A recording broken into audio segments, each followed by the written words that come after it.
35년 바친 결과가 고작 이혼이야? 시아버지가 건넌 이 낮은 가방이 당신들 숨통을 끊을 줄은 몰랐겠어요. 창밖 어둠이 채 가시기도 전인 새벽 5시면 어김없이 주방 불빛이 홀로 환하게 켜진다. 영숙은 35년이라는 기나긴 세월 동안 단 하루도 이 시간을 어겨본 적이 없는 성실한 주부였다. 남편의 고시 뒷바라지를 하던 가난한 시절부터 그녀의 하루는 늘 가족을 위한 기도로 시작되었다. 보글보글 끓어오르는 물소리는 고요한 집안을 깨우는 영숙만의 정겹고 익숙한 아침 신호음이다. 주방 가스레인지의 파란 불꽃을 바라보며 영숙은 오늘도 가족이 아무 탈 없기를 간절히 소망했다.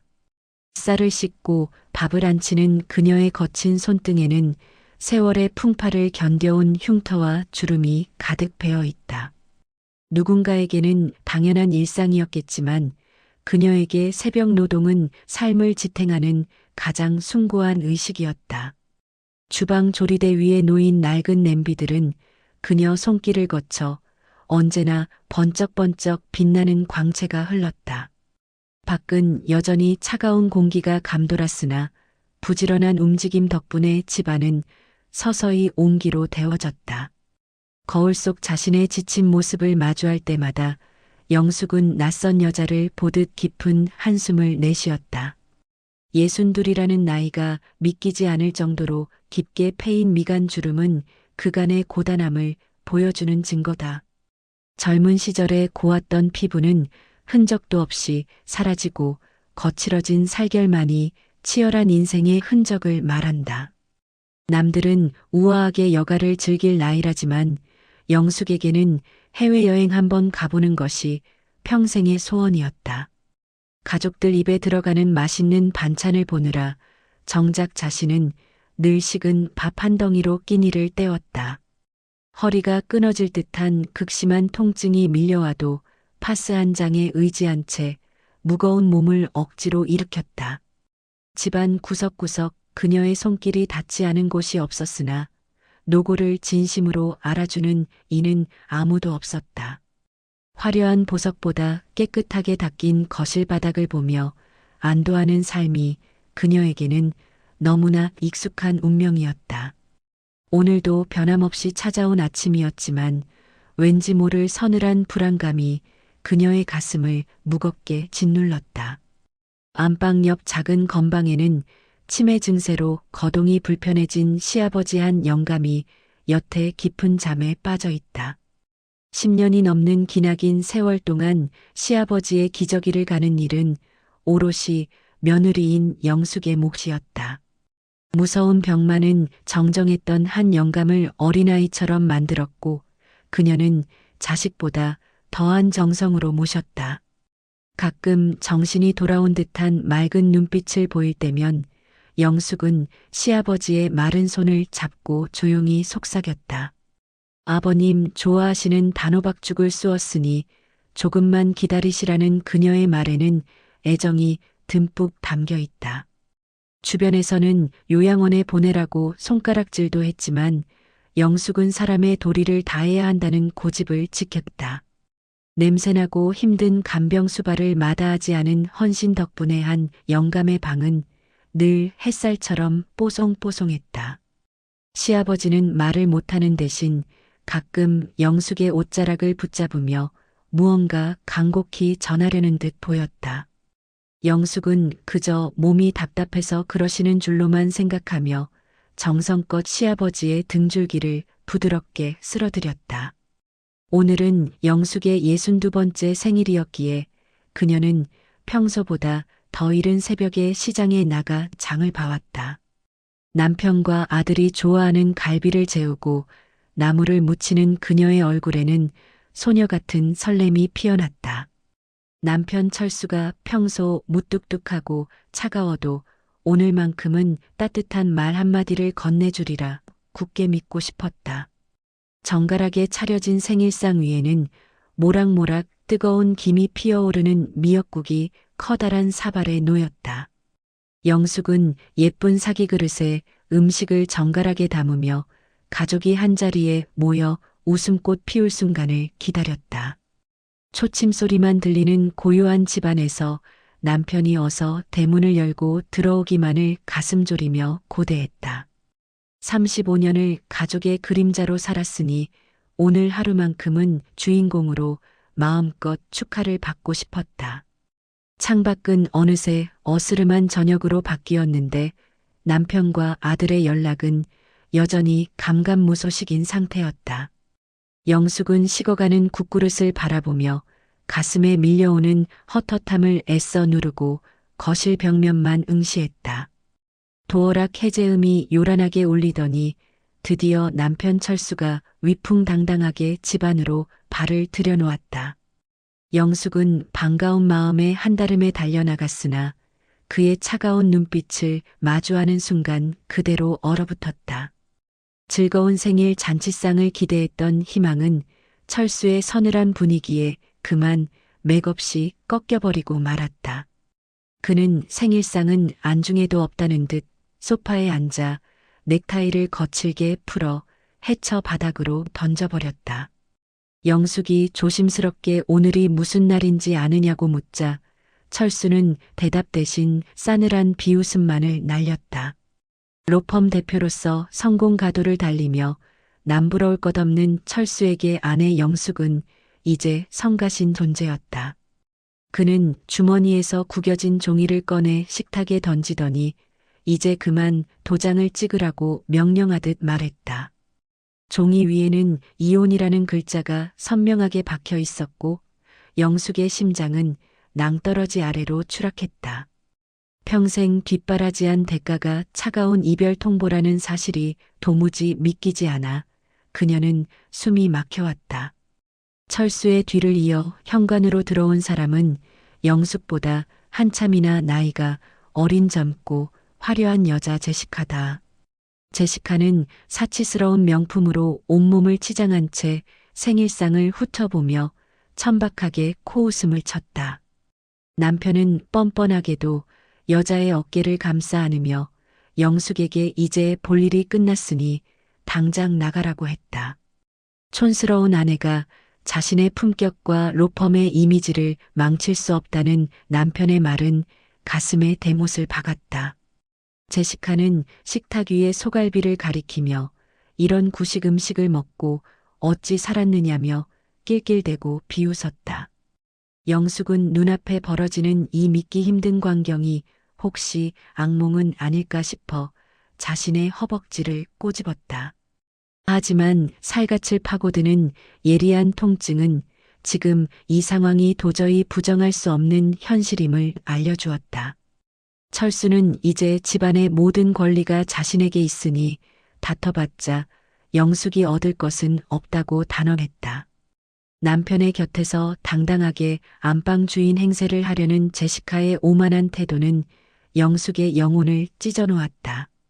뒤늦게 귀가한 아들 민수마저 아버지의 내연녀 곁에 서서 엄마인 영숙을 원망스러운 눈빛으로 쳐다봤다.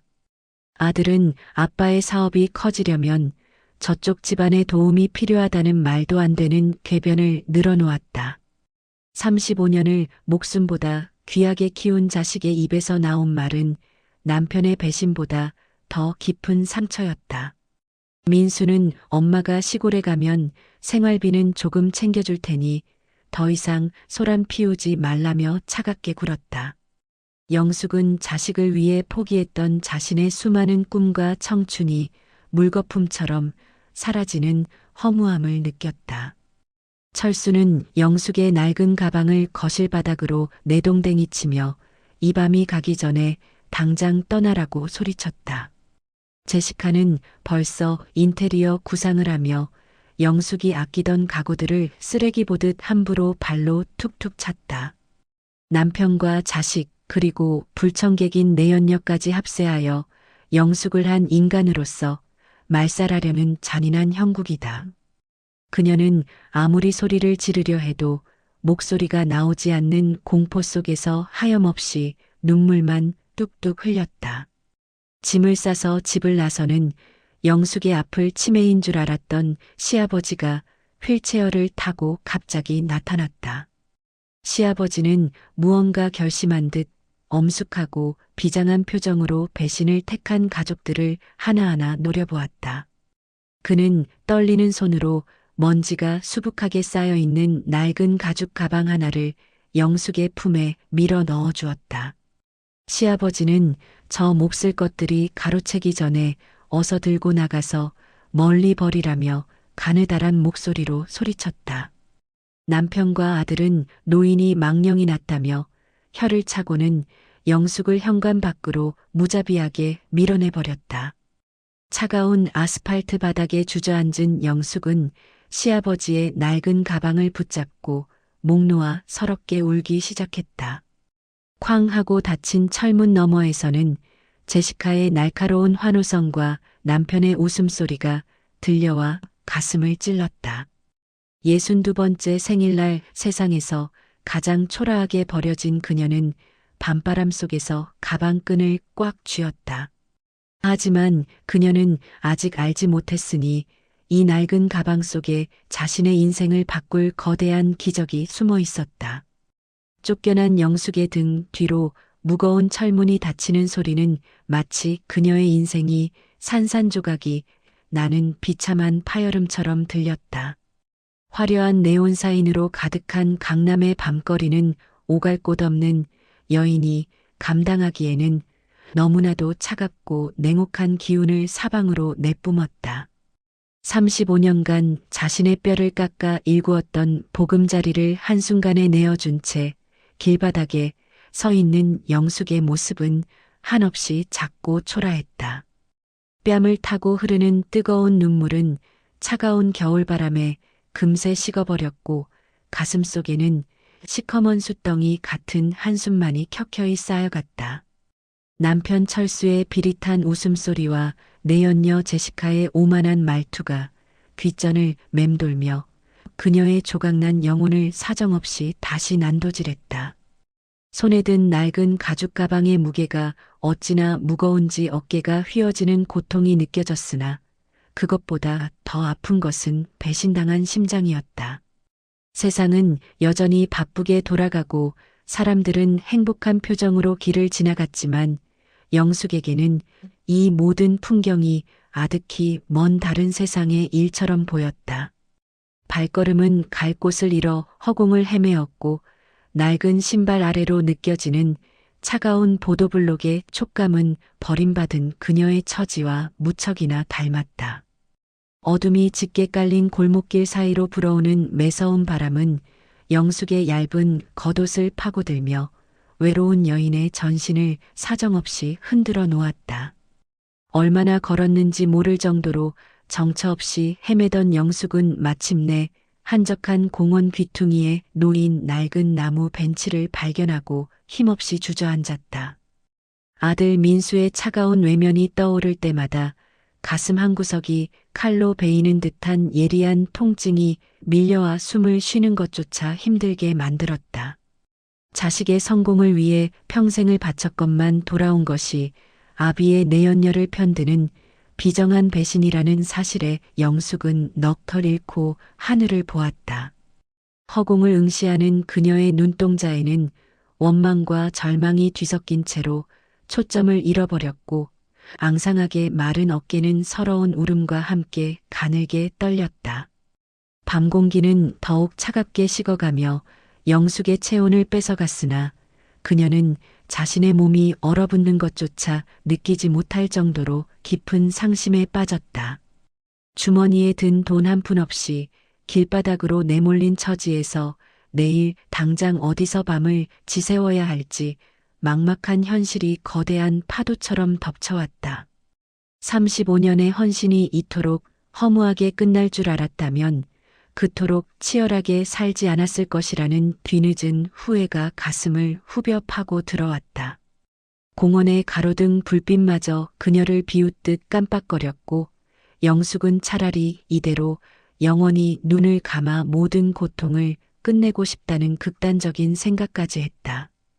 하지만 무릎 위에 놓인 시아버지의 낡은 가죽 가방이 묵직한 존재감을 드러내며 영숙의 손끝에 닿자 그녀는 묘한 긴장감과 함께 정신을 차렸다.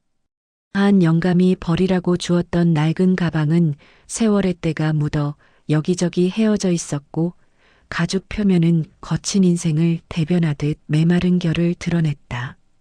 시아버지가 마지막 순간에 영숙의 손을 꼭 잡으며 가방을 건네던 그 간절하고 또렷했던 눈빛이 기억의 저편에서 서서히 떠올라 마음을 흔들었다. 치매로 정신이 온전하지 못하다던 노인이 어떻게 그토록 단단하고 예리한 눈빛으로 자신을 바라보았는지 영숙은 이제야 이상한 의구심이 생겼다. 가방을 열어보라는 듯한 무언의 압박이 느껴졌으나 영숙은 혹시나 그 안에 가족들의 원망이 담긴 쓰레기만 들어있을까 두려워 선뜻 손을 대지 못했다. 그러나 더 이상 잃을 것이 없는 처지였기에 영숙은 떨리는 손가락으로 가방의 낡은 지퍼를 잡고 천천히 가리고 조심스럽게 옆으로 밀어보았다.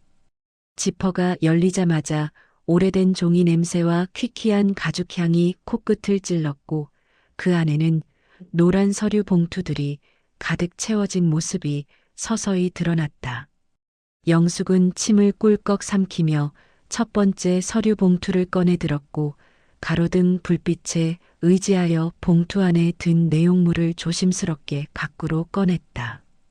봉투 안에서 나온 것은 단순한 종이 뭉치가 아니라 금박 인장이 선명하게 찍힌 빌딩의 소유권을 증명하는 두꺼운 등기 권리증 다발이었다.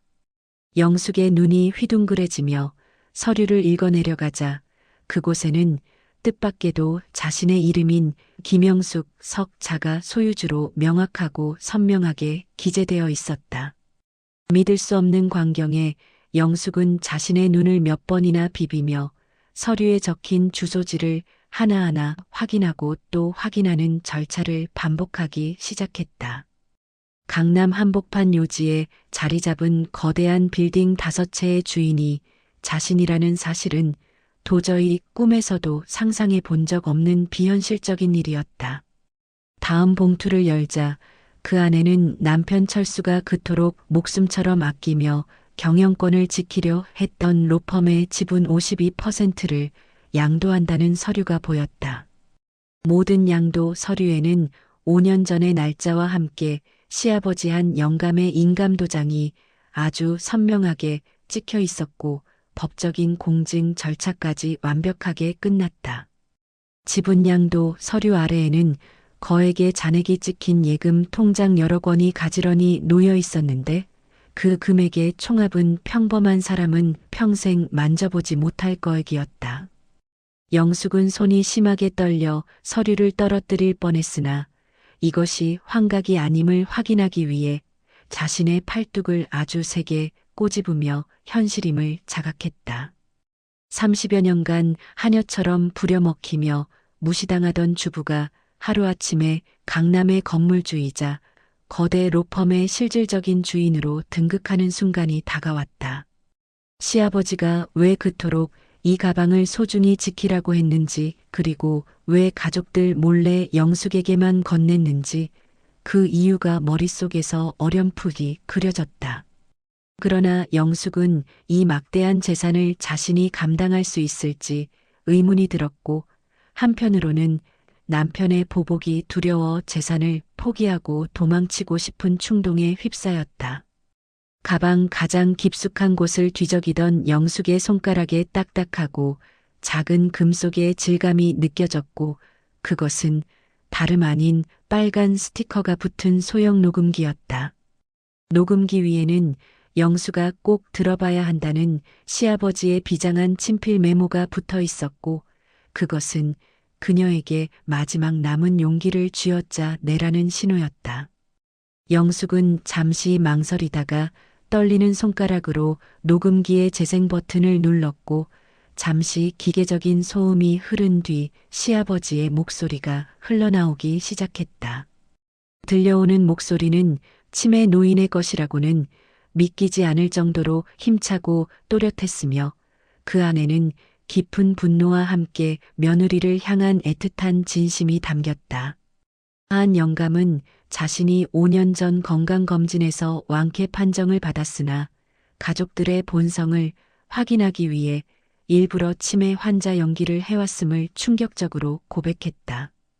그는 아들 철수가 불륜을 저지르고 로펌의 자금을 횡령하는 과정을 침대에 누워 모든 감각을 동원하여 지켜보았다고 나지막하고 서늘하게 의조렸다.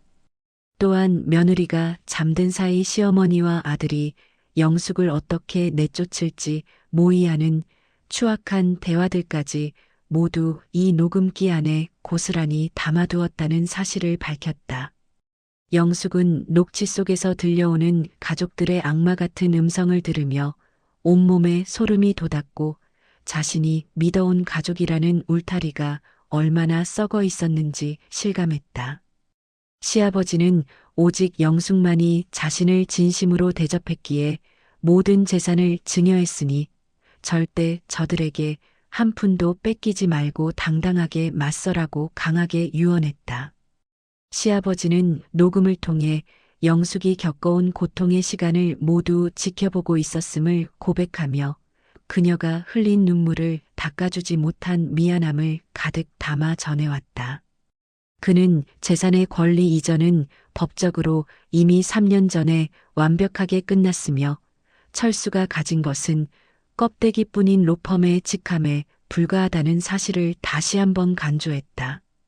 영숙은 녹음기 속 시아버지의 목소리를 들으며 마치 곁에서 그가 자신의 어깨목을 토닥여주는 듯한 묘한 안도감과 뜨거운 위로를 동시에 경험하게 되었다. 하지만 동시에 거대한 재산을 지키기 위해 남편과 자식이라는 적들을 상대로 전쟁을 치러야 한다는 사실이 평범한 주부였던 영숙에게는 감당하기 힘든 공포였다. 그녀는 가방을 닫고 이 모든 것을 없었던 일로 한 채 멀리 숨어버릴까 고민했으나 시아버지의 마지막 당부가 담긴 목소리가 그녀의 나약한 발목을 잡았다. 남편 철수는 분명 법적인 허점을 찾아 영숙을 압박할 것이고 내연녀 제시카와 배신한 아들 민수 역시 재산을 빼앗기 위해 하이에나처럼 달려들 것이 분명했다. 영숙은 자신이 평생을 바친 인생에 대한 정당한 보상을 받아야 마땅하다는 생각과 가족이었던 자들을 무너뜨려야 한다는 죄책감 사이에서 격렬한 심리적 갈등을 겪었다. 공원의 적막한 밤 공기는 그녀의 고민을 더욱 깊게 만들었고 낡은 가방은 이제 축복이자 동시에 영숙의 평온한 삶을 뒤흔드는 무거운 짐이 되어버렸다. 밤하늘의 달빛은 차갑게 빛나며 결단을 내리지 못하고 방황하는 영숙의 창백한 얼굴을 조용히 비추었고 그녀는 한참 동안 벤치에 앉아 깊은 상념에 빠졌다. 지금까지 살아온 35년의 세월이 주마등처럼 스쳐 지나갔는데 그 안에는 오직 인내와 희생이라는 이름으로 점철된 영숙의 슬픈 그림자만이 가득 차 있었다. 자신을 촌스럽다며 무시하고 버린 남편과 엄마를 돈으로 환산해버린 아들을 생각하자 가슴 밑바닥에서 뜨거운 무언가가 불덩이처럼 서서히 타오르기 시작했다. 그녀는 평생을 타인의 비위를 맞추며 살아왔으나 이제는 단 한 번만이라도 나 자신을 위해 그리고 자신을 믿어준 시아버지를 위해 용기를 내야 한다고 다짐했다. 낡은 가방 속에 담긴 서류들은 단순한 종이 뭉치가 아니라 영숙이 잃어버린 존엄성을 되찾아줄 수 있는 유일한 무기이자 마지막 구원의 동줄과 같았다. 시아버지는 영숙에게 단순히 재산을 준 것이 아니라 저 사악한 인간들로부터 스스로를 보호하고 당당하게 독립할 수 있는 강력한 힘을 쥐어준 것이었다. 영숙은 주머니에서 휴대폰을 꺼내 시아버지가 메모에 적어준 비밀 변호사의 연락처를 떨리는 손가락으로 한 글자씩 입력하며 결연한 의지를 마음속으로 다졌다. 버튼을 누르기 직전의 짧은 순간에 그녀는 자신이 알던 세상은 이미 끝났으며 이제는 완전히 다른 험난한 길을 걸어야 한다는 사실을 본능적으로 직감했다. 새벽 안개가 서서히 걷히기 시작한 공원에서 영숙은 마침내 가방을 꽉 움켜쥐고 자리를 떨치며 일어나 자신의 운명을 향해 첫 발을 내딛기로 결심했다. 무거웠던 가방의 무게는 더 이상 고통이 아니라 그녀를 지탱해주는 단단한 버팀목이 되었고, 영숙의 눈빛은 이전의 슬픔을 지우고 차갑고 단단하게 빛났다. 그녀는 자신이 잠시 머물렀던 공원 벤치를 뒤로 한 채 멀리 보이는 빌딩 숲을 향해 고개를 들었으며, 그곳은 이제 그녀가 정복하고 되찾아야 할 전장이었다. 낡은 가죽 가방을 가슴에 품고 걷는 영숙의 발걸음은 더 이상 방황하는 여인의 것이 아니었으며, 정의를 실현하기 위해 나서는 여전사의 비장함마저 감돌았다. 남편 철수와 불륜녀 제시카가 안방에서 승리의 축배를 들고 있을 시각에 영숙은 그들이 쌓아 올린 가짜 성벽을 무너뜨릴 거대한 폭풍이 되어 다가가고 있었다. 아들 민수가 선택한 돈이라는 가치가 얼마나 허망한 것인지, 그리고 어머니의 헌신을 무시한 대가가 얼마나 가혹한 것인지 똑똑히 보여주리라 마음먹었다. 시아버지가 남긴 유산은 그녀에게 새로운 생명을 불어넣었으며, 이제 김영숙이라는 이름 세자로 세상 앞에 당당히 서야 한다는 사명감을 가슴 깊이 새겼다. 차가운 새벽 공기는 이제 영숙을 위협하지 못했으며, 오히려 그녀의 정신을 맑게 깨워주는 승리의 전주곡처럼 상쾌하게 그녀의 뺨을 스치며 지나갔다. 이제 영웅의 여정은 본격적으로 시작되었고, 평범한 주부의 화려한 반란은 그 누구도 멈출 수 없는 필연적인 운명의 수레바퀴를 따라 힘차게 굴러가기 시작했다. 새벽 공기는 날카로운 칼날이 되어 영숙의 헤어진 겉옷 사이를 무자비하게 파고들며 잠든 감각을 깨웠다. 시아버지가 가방에 남겨둔 변호사 김준혁의 명함은 그녀가 쥐고 있는 유일한 무기이자 마지막 구명줄이었다. 공원의 낡은 벤치에 앉아 밤을 지새운 그녀의 눈동자에는 전날의 슬픔 대신 서늘한 결의가 서서히 차올랐다. 거대한 빌딩 숲 위로 붉은 해가 떠오르자 영숙은 낡은 가방을 품에 안고 천천히 하지만 단단한 발걸음을 내디뎠다. 어제까지의 김영숙은 가족이라는 이름 아래 모든 것을 희생하던 바보 같은 그림자에 불과했음을 그녀는 자각했다.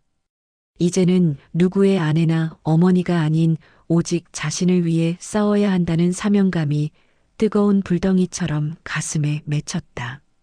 택시를 잡아타고 시내 중심가로 향하는 그녀의 시선은 창밖으로 스치는 익숙한 풍경들을 낯선 이방인처럼 응시했다. 가방 속 서류들이 바스락거릴 때마다 시아버지 한 영감에 비장했던 마지막 당부가 귓가에 환청처럼 쟁쟁하게 들렸다. 영숙은 두 손을 꽉 맞잡으며 오늘이 자신의 인생에서 가장 위대한 전쟁의 서막이 될 것임을 예감하고 숨을 골랐다. 김준혁 변호사의 사무실은 화려하지는 않았지만 묵직한 가구들이 놓여 있어 방문객에게 압도적인 신뢰감을 주었다. 영숙이 가방 속 서류들을 테이블 위에 하나씩 펼쳐놓자 중년의 변호사는 안경을 고쳤으며 탄성을 내뱉었다. 그는 시아버지 한 영감이 3년 전부터 자신을 찾아와 이 모든 거대한 작전을 치밀하게 준비해왔음을 밝혔다. 서류 속의 빌딩 5채와 로펌의 과반 지분은 법적으로 하자가 전혀 없는 완벽한 영숙의 소유임을 재차 확인했다. 변호사는 한 영감이 며느리인 영숙에게 남긴 편지를 읽어주며 그녀가 흘린 헌신의 눈물이 헛되지 않았음을 증명했다. 영숙은 자신이 평생 동안 닦아온 거실 바닥과 기저귀들이 이토록 거대한 권리로 돌아왔다는 사실의 전율을 느꼈다. 김 변호사는 이제부터는 법의 테두리 안에서 적들을 사정없이 몰아붙일 공격적인 전략이 필요하다며 영숙을 독려했다. 그녀는 법률 용어들이 쏟아지는 대화 속에서 자신이 지켜야 할 왕국이 얼마나 거대하고 위태로운지 비로소 실감했다. 영숙은 김 변호사의 확신에 찬 눈빛을 보며 자신이 결코 혼자가 아니라는 안도감과 함께 새로운 용기를 얻었다. 김 변호사는 테이블 위에 놓인 시아버지의 녹음기를 가리키며 이것이 승부를 결정지을 가장 강력한 폭탄이라고 말했다. 영숙은 변호사와 함께 녹음기 속의 대화 파일들을 하나하나 열어보며 가족들의 추악한 민낯을 다시 마주했다. 남편 철수가 로펌의 공금을 빼돌려 내연녀 제시카의 사치스러운 아파트를 사주었다는 구체적인 정황이 들려왔다. 제시카가 영숙을 정신병자로 몰아 요양원에 가두자고 철수를 부추기는 목소리는 가슴을 갈갈이 찢어놓는 고통이었다. 아들 민수가 자신의 유산 상속 지분을 계산하며 엄마를 빨리 집에서 내쫓으라고 재촉하는 대목에선 탄식이 터졌다. 시아버지는 침대에 누워 치매 환자인 척 연기하며 이 모든 소름 끼치는 대화들을 고스란히 기계에 담아두었던 것이다. 김 변호사는 이 녹취록이 불륜의 증거일 뿐만 아니라 배임과 횡령의 결정적 단서가 될 것이라고 날카롭게 분석했다. 영숙은 무너져 내리는 가슴을 움켜쥐며 가족이라 믿었던 자들의 잔인함에 치를 떨었고 이제 자비는 없다고 다짐했다. 변호사의 치밀한 조언을 들으며 영숙은 자신이 나아가야 할 법적 투쟁의 방향을 머릿속에 구체적으로 그려나가기 시작했다. 사무실을 나선 영숙은 가장 먼저 백화점으로 향해 지난 35년간 자신에게 허락하지 않았던 사치를 부려보기로 했다. 그녀는 거칠어진 손을 감싸줄 고급스러운 실크 장갑과 몸을 단단하게 지탱해줄 세련된 네이비색 정장을 골랐다. 미용실에 들러 평생 고수해온 촌스러운 파마 머리를 자르고 지적인 분위기가 풍기는 짧고 우아한 스타일로 변신했다. 거울 속에 비친 여자는 더 이상 남편에게 구박받고 자식에게 무시당하던 초라한 식모의 모습이 아니어서 낯설게 느껴졌다. 영숙은 새 구두에 딱딱한 가죽이 발을 죄어오는 통증을 느끼면서도 오히려 그 감각이 현실임을 깨닫게 해주어 좋았다. 그녀는 시아버지가 남겨준 현금 중 일부를 사용하여 자신을 가꾸는 행위가 결코 죄악이 아니라는 사실을 깨달았다. 화장을 마친 영숙의 눈매는 깊고 그윽해졌으며 입술은 침묵 대신 진실을 말하기 위해 붉고 선명한 빛을 띠었다. 이제 그녀는 문턱을 넘기 위한 만반의 준비를 마쳤고 그 누구도 함부로 대할 수 없는 위엄을 갖춘 여인으로 거듭났다. 영숙은 가슴을 펴고 어깨를 당당히 세운 채 남편 철수가 제 왕국이라 믿고 있는 로펌 건물로 향해 발을 내디뎠다. 남편 철수의 로펌이 입주해 있는 거대한 빌딩의 로비는 차가운 대리석과 인공적인 조명으로 인해 위압적인 분위기를 풍겼다. 영숙은 예전에 남편의 도시락을 챙겨 들고 고개를 숙이며 들어오던 이곳을 이제는 로펌의 대주주 자격으로 통과했다.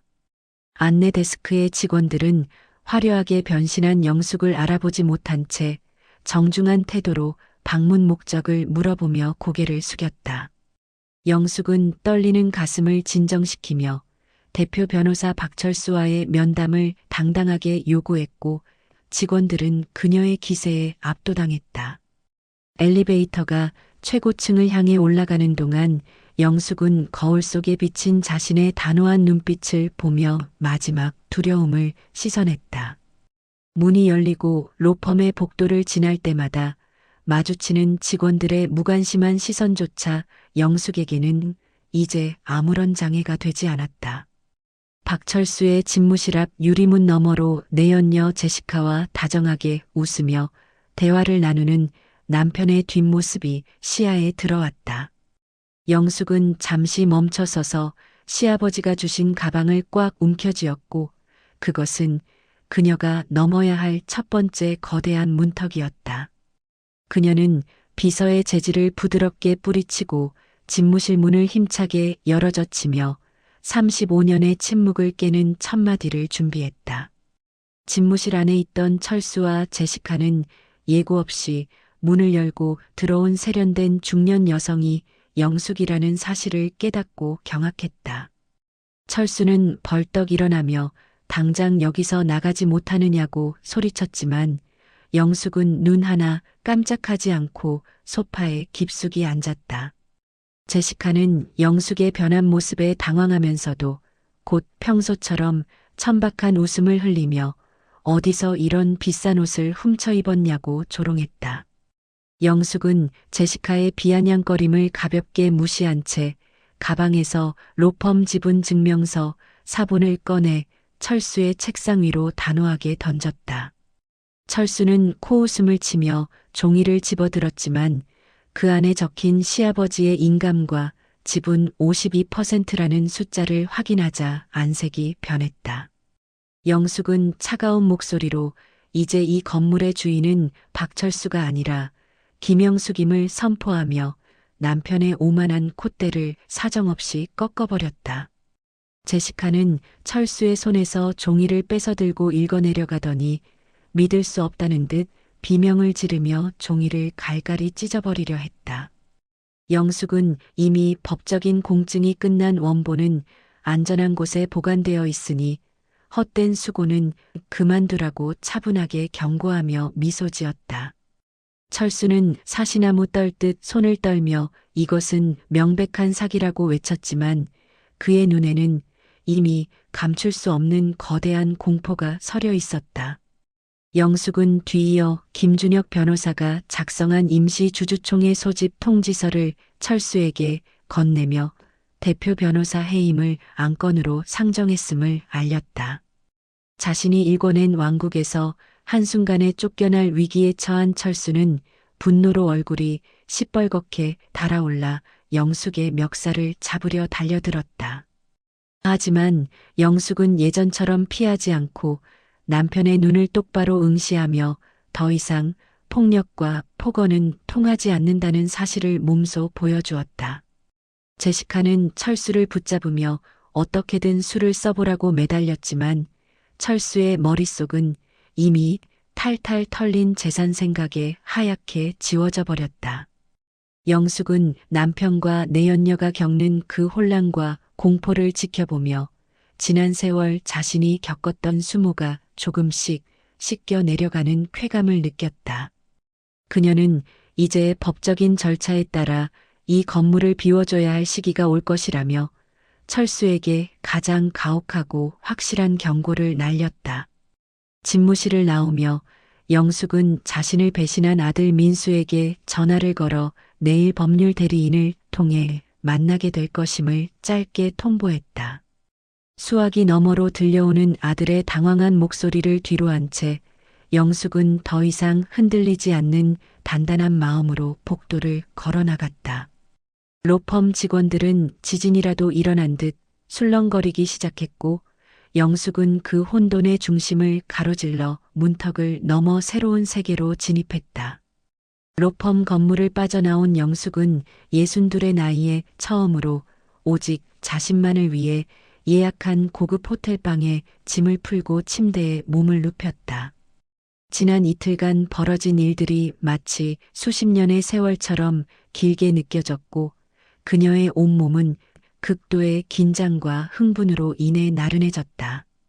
영숙은 창밖으로 펼쳐진 도시의 야경을 바라보며 이제부터 시작될 본격적인 법적 전쟁과 사회적 시선을 어떻게 견뎌낼지 생각했다. 남편은 분명 수단과 방법을 가리지 않고 영숙을 공격해 올 것이며 아들 민수 역시 눈물로 호소하거나 협박하며 다가올 것이었다. 하지만 시아버지가 남긴 철저한 증거들과 김 변호사라는 든든한 조력자가 있는 한 그녀는 결코 다시 예전의 어둠으로 돌아가지 않았다. 영숙은 호텔 욕실의 커다란 거울 앞에 서서 자신의 얼굴에 묻은 화장을 조심스럽게 지우며 본연의 김영숙과 다시 마주했다.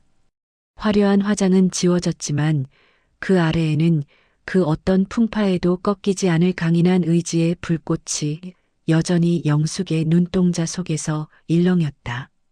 그녀는 시아버지가 준 가죽 가방을 침대 옆에 소중히 두고 잠을 청하며 내일 만날 새로운 태양은 오늘보다 더 밝을 것임을 확신했다. 누구의 아내도 아닌, 누구의 어머니도 아닌, 오직 주체적인 인간 김영숙으로서의 첫날 밤은 그렇게 도시의 소음 속에서 고요하게 흘러갔다.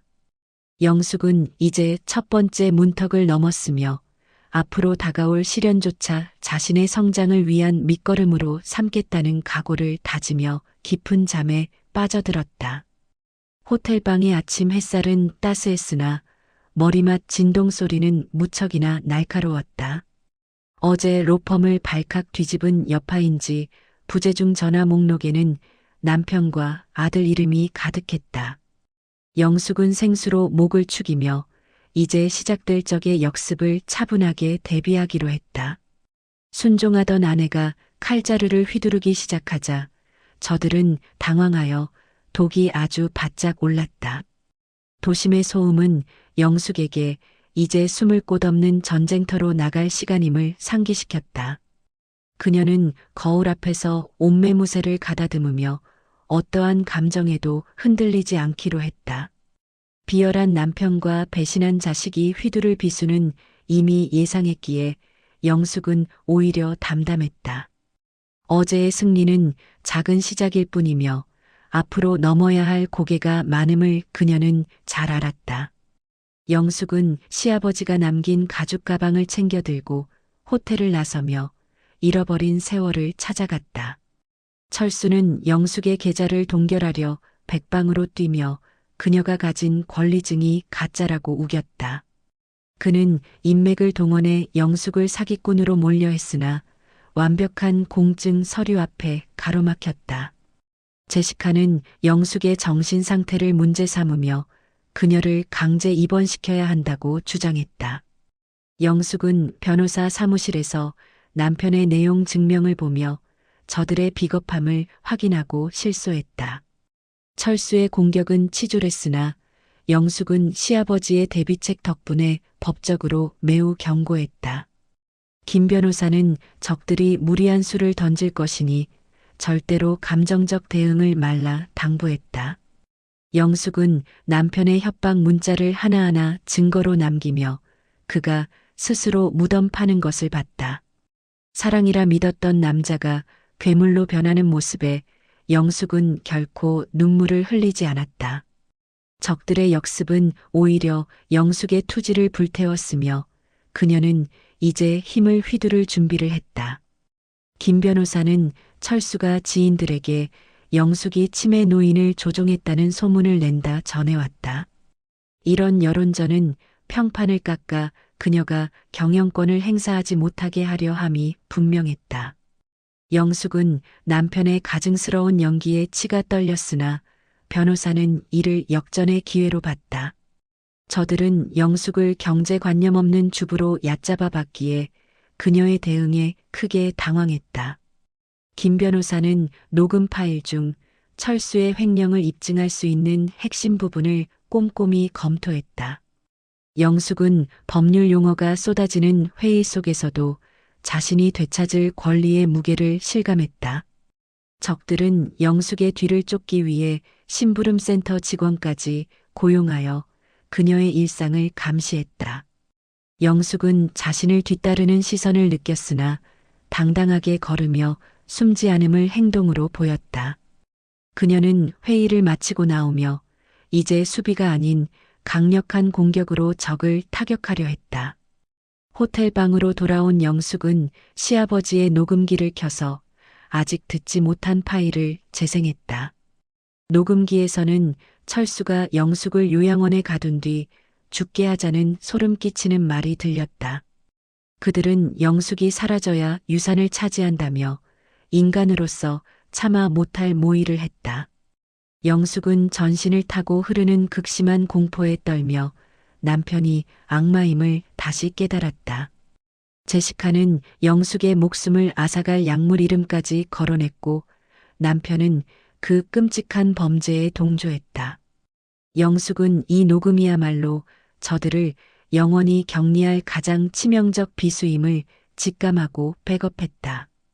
가면 뒤에 숨겨진 추악한 욕망을 목격한 영숙은 이제 한 점의 연민도 남지 않게 됐다. 그녀는 시아버지가 왜 이 녹음기를 깊이 숨겨두었는지 이해하며 눈물을 간신히 삼켰다. 적들은 영숙을 죽여야 할 대상으로 보았으나 그녀는 이제 그들을 법의 심판대에 세우려 했다. 갑자기 호텔방에 벨이 울리며 아들 민수가 찾아왔고 영숙은 가슴을 억누르며 문을 열었다.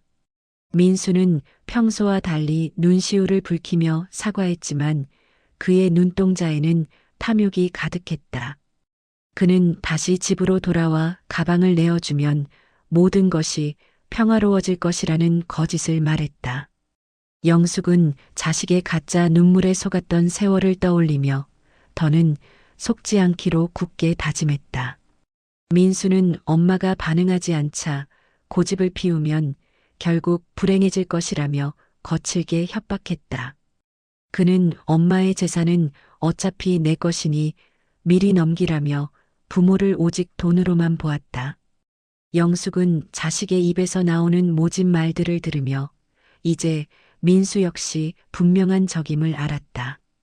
그녀는 아들에게 연락하지 말라는 경고를 남긴 채 아들을 방 밖으로 매정하게 밀어내버렸다. 밖에서 소리 지르는 아들을 뒤로하고 영숙은 혈연의 사슬에서 벗어나 자유를 얻었다. 민수가 떠난 뒤 고요해진 방에서 영숙은 자신이 지켜야 할 가치가 무엇인지 다시 정리했다. 그녀는 단순한 복수를 넘어 로펌을 탐욕스러운 자들로부터 지켜야 함을 무겁게 느꼈다. 철수와 제시카는 친정 식구들에게 연락해 그녀를 미친 여자로 매도하며 고립시키려 했다. 하지만 영숙은 이러한 고립이 자신이 강해질 기회라 믿으며 적을 무너뜨릴 방안을 짰다. 그녀는 시아버지의 일기를 읽으며 노인이 홀로 견뎌온 치열한 투쟁의 시간을 보았다. 일기 곳곳에는 며느리에 대한 미안함이 배어 있었고 영숙은 결코 혼자가 아니었음을 새겼다. 적들이 휘두르는 비수가 날카로울수록 영숙의 방패는 단단해졌고 그녀는 여전사가 됐다. 그녀는 전등을 끄고 도시 불빛을 보며 내일 시작될 실력 행사를 위해 조용히 준비했다. 영숙의 머릿속에는 이미 철수를 해임하고 로펌의 주인으로 입성할 자신의 모습이 섰다. 다음 날 철수는 영숙이 불법으로 서류를 탈취했다는 내용의 가짜 기사를 언론에 냈다. 인터넷은 순식간에 영숙을 돈의 눈먼 아내로 묘사하며 그녀를 사회적으로 매장하려 했다. 영숙은 처음 접하는 대중의 비난에 위축됐으나 변호사의 대응과 진실을 믿으며 버텼다.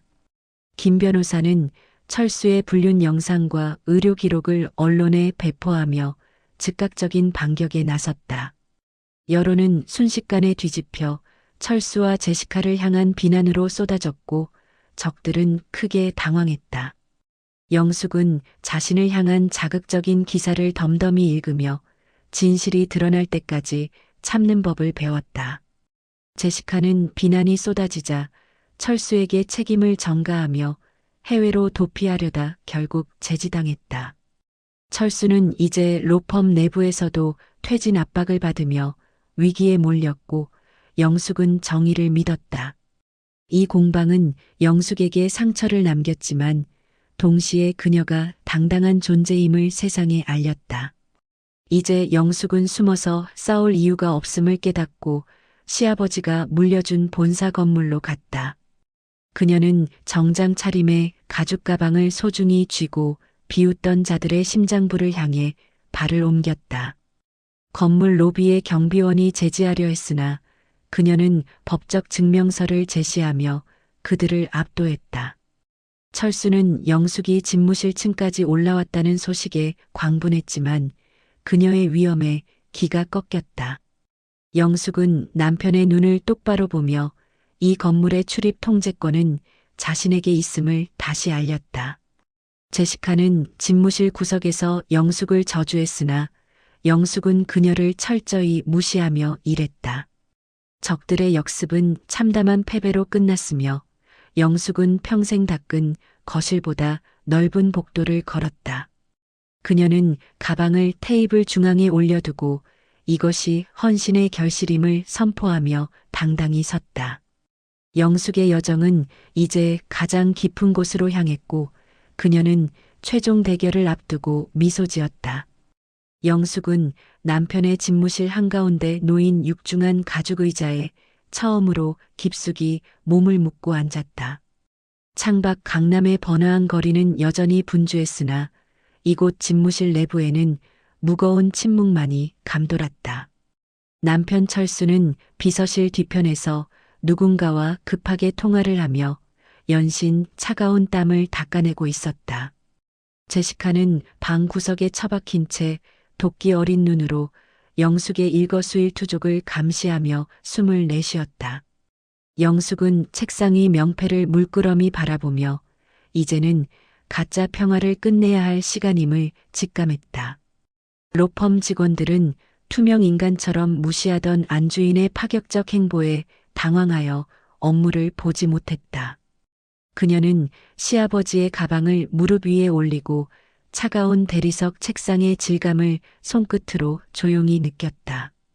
적들의 심장부에 들어온 이상, 이제는 한치의 물러섬도 허용되지 않는 잔혹한 전쟁이 시작됐다. 영숙은 화려하게 치장된 이 방 구석구석 배어있는 남편의 추악한 욕망을 정화하리라 굳게 믿었다. 김 변호사의 지휘 아래 시작된 회계 감사는 철수가 숨겨온 검은 돈의 꼬리를 순식간에 찾아냈다. 서류 더미 속 이중 장부에는 제시카에게 흘러간 자금의 흐름이 아주 명확하게 적혀 있었다. 영숙은 자신에겐 그토록 인색하던 남편이 내연녀에게 돈을 쏟아부은 사실에 깊은 헛웃음을 졌다.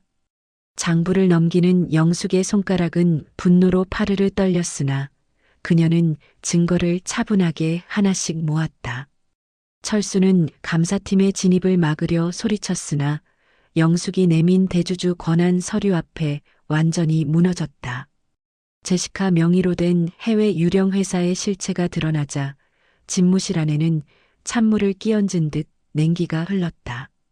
영숙은 남편의 성공이라는 것이 횡령과 기만으로 쌓아 올린 허망한 모래성임을 똑똑히 확인했다.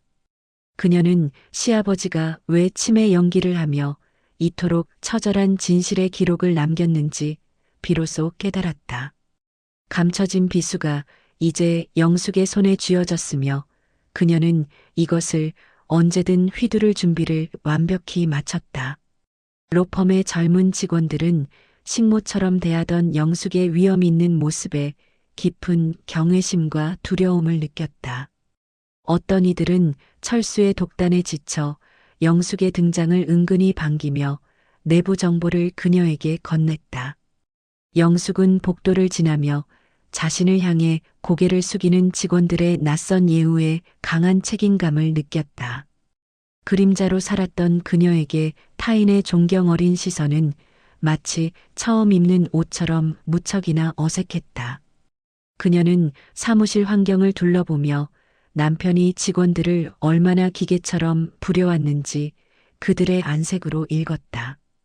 권력 중심이 이동하고 있음을 직감한 변호사들은 슬며시 철수의 곁을 떠나 영숙의 눈치를 살폈다.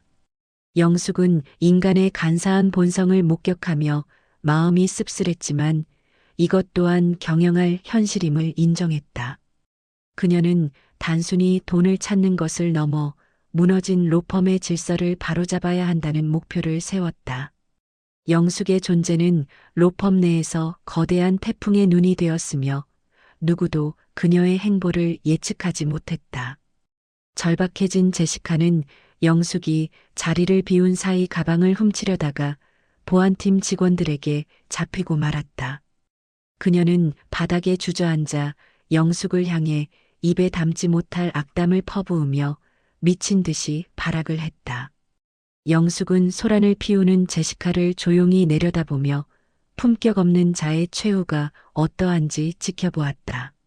남편 철수는 자신의 내연녀가 추태를 부리는 모습에 깊은 수치심을 느끼며 고개를 푹 떨구었다. 영숙은 제시카에게 다시는 이 건물에 발을 들이지 말라며 강력한 출입 금지 명령을 공식 내렸다. 제시카가 경비원들에게 끌려나가는 광경은 로펌 건물의 직원들에게 강렬한 경고의 메시지가 됐다. 영숙은 소동이 끝난 뒤 헝클어진 집무실의 소파를 정돈하며 불필요한 마음의 먼지를 털어냈다. 그녀의 단호한 대처는 적들에게 큰 공포를 심었으며 영숙은 이제 로펌의 실질적인 주인으로 섰다. 제시카의 가벼운 허영은 영숙의 단단한 의지 앞에 힘없이 바스러져 먼지가 되어 허공으로 사라졌다. 며칠 뒤 아들 민수가 다시 찾아와 무릎을 꿇고 눈물로 호소하며 엄마의 마음을 흔들려고 했다. 그는 아버지가 저지른 잘못을 사과하면서도 결국 재산을 다시 돌려달라고 이기적인 요구를 했다. 영숙은 자식의 눈물 속에 숨겨진 지독한 이기심을 보며 가슴이 찢어지는 듯한 고통을 느꼈다. 민수는 엄마가 너무나 변했다며 원망했지만 영숙은 변한 것은 자신이 아니라 너희들이라고 응수했다. 그녀는 아들에게 진정한 용서란 자신의 잘못을 깨닫고 마땅한 대가를 치르는 것임을 가르쳤다. 맹목적인 사랑이 오히려 그를 괴물로 만들었을지도 모른다는 깊은 자책감이 영숙의 가슴에 들었다. 민수는 끝내 엄마의 마음을 돌리지 못하자 본색을 드러내며 법정 대결을 하겠다고 선포했다. 영숙은 닫힌 문을 바라보며 자식이라는 이름의 족쇄를 끊는 것이 이 전쟁에서 가장 힘든 일임을 알았다. 그녀는 홀로 남은 방에서 시아버지를 떠올리며 자신이 가는 길이 결코 틀리지 않았음을 믿었다. 깊은 밤 홀로 남은 집무실에서 영숙은 시아버지의 가죽 가방을 만지며 기나긴 고독의 시간을 견뎠다. 가방의 무게는 단순히 재산이 아니라 35년의 모진 눈물과 노인의 집념이 섞인 무게다. 그녀는 시아버지가 누워 천장을 바라보며 느꼈을 그 참담한 심정을 이제야 비로소 공유했다. 가족이라 믿었던 자들의 배신을 묵묵히 기록하며 그는 얼마나 많은 밤을 슬퍼하며 지냈을까. 영숙은 거울 속 자신의 얼굴이 예전보다 훨씬 단단해졌음을 스스로 발견하고 깊은 생각에 잠겼다. 평생 가족의 따뜻한 밥을 짓던 손이 이제는 수백 명의 생계를 책임지는 거대한 권력을 쥐었다. 성공의 정점에 다가갈수록 사무실의 공기는 차가워졌고 리더의 숙명적인 외로움을 가슴으로 느꼈다. 그녀는 시아버지의 낡은 일기장을 펼쳐보며 내일 있을 주주총회의 치밀한 시나리오를 짰다. 영숙의 여정은 이제 가장 깊은 동굴 끝에 도달했으며 기다리는 진실과 당당히 마주할 준비를 했다. 김 변호사는 주주총회에서 발표할 철수의 명백한 횡령 증거 보고서를 최종적으로 꼼꼼히 살폈다. 영숙은 보고서를 한 장씩 넘기며 남편이 얼마나 조직적으로 자신을 속여왔는지 재차 확인했다. 변호사는 철수가 우호 지분을 확보하려 물밑 작업을 하고 있으니 절대 방심하지 말라 조언했다. 영숙은 이미 시아버지가 포섭해둔 로펌의 원로 고문들을 직접 만나 전폭적 지지 약속을 받아냈다. 그녀는 돈으로 맺어진 관계는 무너지지만 진심으로 쌓은 신의는 결코 견고함을 의심치 않았다. 주주총회장은 영숙이 철수를 사회적으로 매장할 수 있는 가장 강력하고 신성한 단두대가 된다. 그녀는 철수가 준비한 가짜 진단서와 여론 조작용 자료를 비웃으며 자신의 히든 카드를 숨겼다.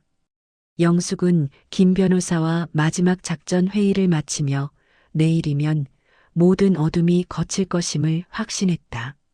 그녀의 눈빛은 사냥을 앞둔 매처럼 예리하고 차갑게 빛나며 최후 심판의 시간이 왔음을 알렸다. 창밖 해가 지며 빌딩 숲은 화려한 조명으로 갈아입었으나 영숙의 방은 고요한 평온이 찾아왔다. 그녀는 내일 있을 최후의 대결을 앞두고 시시아버님의 녹음기를 마지막으로 재생하며 가만히 귀를 기울였다. 한 영감의 목소리는 영수가 힘내라며 그녀의 등 뒤에서 불어오는 따뜻한 바람처럼 지친 어깨를 안았다. 영숙은 이제 더 이상 두려움 때문에 눈물을 흘리지 않았으며 오히려 차분하게 밀려오는 승부욕을 느꼈다. 철수와 민수 그리고 제시카가 저지른 죄의 대가는 그들이 가장 소중한 것을 뺏는 것으로 치러질 것이다.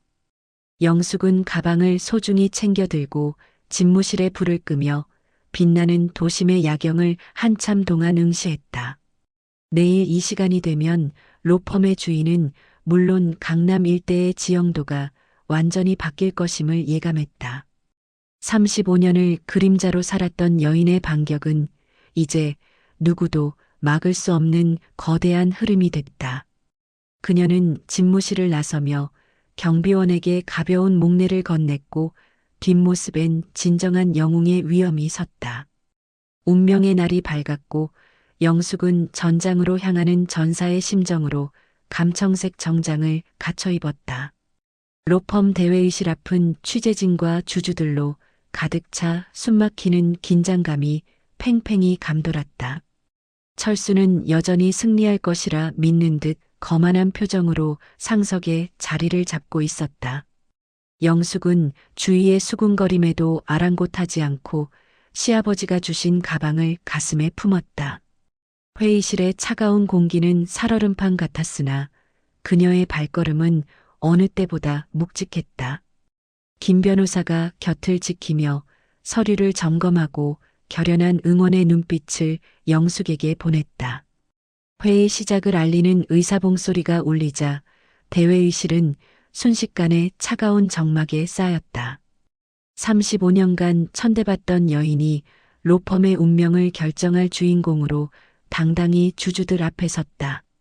영숙은 단상 위로 올라가 마이크 앞에 서서 주주들의 얼굴을 응시하며 깊게 숨을 골랐다. 철수는 발언권을 얻자마자 영숙이 치매 노인을 감금하고 서류를 위조했다며 소리쳤다. 그는 가짜 소견서를 흔들며 시아버지의 정신 상태가 온전치 않았다고 강하게 주장했다. 회의실 곳곳에서 철수의 선동에 동조하는 주주들의 웅성거림이 영숙을 세게 압박했다. 제시카는 회의실 뒤편에서 미소를 지으며 영숙이 무너지는 순간을 초조하게 기다렸다. 아들 민수 역시 아버지의 곁에 서서 어머니를 향해 비난 섞인 시선을 보내고 있었다. 철수는 영숙이 재산에 눈이 멀어 남편을 모함한다며 눈물 섞인 거짓 연기를 펼쳤다. 주주들은 혼란스러운 표정으로 서로 눈치를 보았고 분위기는 서서히 철수 쪽으로 기울었다. 영숙은 자신을 향한 모욕적인 발언이 쏟아지는 동안에도 미동 없이 차분히 때를 기다렸다. 폭풍전야 같은 고요함 속에서 그녀는 철수의 연출이 끝나기만을 기다리며 가방을 쥐었다. 철수의 발언이 끝나자 영숙은 서서히 일어나 대형 스크린에 시아버지 영상을 띄웠다. 화면 속 한 영감은 또렷한 목소리로 자신의 모든 의지를 명확하게 밝히고 있었다. 시아버지는 자신이 건강한 상태에서 모든 재산을 며느리에게 증여했음을 단호히 선포했다. 철수의 얼굴은 순식간에 흑빛으로 변했고 주주들은 예상치 못한 반전에 큰 충격을 받았다. 영숙은 영상에 이어 김 변호사가 공증받은 완벽한 법적 증거 서류들을 차례로 보였다. 그녀는 차분한 목소리로 남편의 주장이 얼마나 허구이며 기만인지 조목조목 반박했다. 회의실의 여론은 순식간에 뒤집혔고 철수를 지지하던 이들은 당황하여 고개를 숙였다. 제시카는 당황하여 철수의 옷소매를 붙잡으며 어쩔 줄 몰라 안달복달하기 시작했다. 영숙은 이제 수비가 아닌 공격의 시간임을 직감하고 시아버지의 비수를 꺼내 들었다. 영숙은 주주들에게 철수가 로펌의 자금을 횡령하여 사익을 취한 증거 목록을 돌렸다. 이중 장부와 해외 계좌 내역이 공개되자 회의장 안은 분노와 배신감의 함성으로 찼다. 제시카의 명품 가방이 회사의 공금으로 마련되었다는 사실에 주주들은 크게 격분했다. 철수는 자신의 범행이 드러나자 비서에게 책임을 전가하려 추하게 발버둥을 쳤다. 영숙은 남편의 타락한 모습을 보며 가슴이 아려왔으나 정의를 위해 더욱 굳게 먹었다. 그녀는 철수가 회사를 대표할 자격이 없음을 호소하며 해임 안건의 정당성을 알렸다. 주주들의 시선은 이제 철수를 범죄자 보듯 차가워졌고 회의장은 그의 심판대가 됐다. 민수는 아버지가 무너지는 모습을 보며 뒤늦게 겁에 질려 회의실 구석으로 숨었다. 영숙은 마지막 쐐기를 받기 위해 시아버지가 숨겨두었던 음성 녹음 파일을 재생했다. 스피커를 통해 영숙을 살해하거나 감금하려 했던 철수와 제시카의 음성이 흘러나왔다. 영숙이 사라져야 건물이 우리 거라는 철수의 비정한 목소리가 대회의실을 압도했다. 제시카가 영숙에게 약물을 투여하자며 속삭이는 대화는 인간의 영역을 벗어난 악마였다. 주주들은 경악을 금치 못하며 입을 다물지 못했고 일부는 철수에게 욕설을 뱉었다. 영숙은 자신의 생명을 위협받던 끔찍한 계획을 다시 들으며 전율했으나 꿋꿋이 버텼다. 철수는 바닥에 주저앉아 머리를 감싸 쥐었으나 이미 돌이킬 수 없는 파멸의 길이었다. 시아버지가 연기하며 견뎌온 고통이 비로소 진실의 빛을 발하며 적의 심장을 찔렀다. 회의실 안은 정의를 요구하는 주주들의 뜨거운 외침으로 가득 찼고 승리를 확신했다. 영숙은 단상 위에서 남편의 최후를 지켜보며 35년의 인연에 마침표를 찍었다. 해임 안건 투표가 시작되자 회의실에는 침을 삼키는 소리조차 들리지 않는 적막이 흘렀다. 영숙은 과반의 지분권을 행사하며 남편을 로펌에서 영구히 축출하는 표를 던졌다. 주주들 역시 영숙의 결단에 힘을 실어주며 철수의 해임안은 압도적 찬성으로 가결됐다. 철수는 대표직을 박탈당했다는 공식 발표가 나자 넋을 잃고 허망하게 천장을 보았다. 제시카는 자신의 아내가 위태로워지자 철수를 버려두고 밖으로 황급히 도망치려 했다. 하지만 대기하던 경찰들이 제시카의 앞을 가로막으며 횡령 공범으로 그녀를 연행했다. 철수 역시 수사관들에 의해 연행되었고 그가 쌓아 올린 가짜 제국은 비참하게 무너졌다. 영숙은 적들이 끌려가는 뒷모습을 보며 복수의 쾌감보다 인생의 덧없음을 느꼈다. 그녀는 로펌의 주인으로서 직원들의 고용을 안정시키고 기틀을 바로잡겠다고 약속했다. 아수라장이 된 회의실 한복판에 홀로 남은 아들 민수가 떨리는 발걸음으로 다가왔다. 민수는 엄마의 마음을 돌리려 뒤늦은 참회의 눈물을 흘렸으나 영숙의 눈은 차가웠다. 그녀는 자신의 손을 붙잡으려는 아들을 냉정하게 뿌리치며 진정한 속죄를 일침했다. 민수가 돈이 없으면 죽을 것 같다며 매달리자 내가 버린 것이 엄마임을 잊지 마라 했다. 영숙은 아들에게 더 이상 엄마의 이름으로 살지 말라 선포하며 마지막 미련을 끊었다. 자식이라는 고통의 사슬이 마침내 풀리자 그녀는 비로소 자유의 공기를 들이마셨다. 배신한 자식에게 베푸는 자비는 결국 독이 된다는 노인의 일기를 마음속에 새겼다. 민수는 절망적인 표정으로 바닥에 엎드렸으나 영숙은 한 번의 뒤돌아봄 없이 나갔다. 사랑했던 존재로부터의 독립이야말로 영숙이 겪어야 했던 위대한 시련의 끝이었다. 모든 소란이 잦아든 고요한 대회의실에 홀로 남은 영숙은 창밖 도시를 응시했다.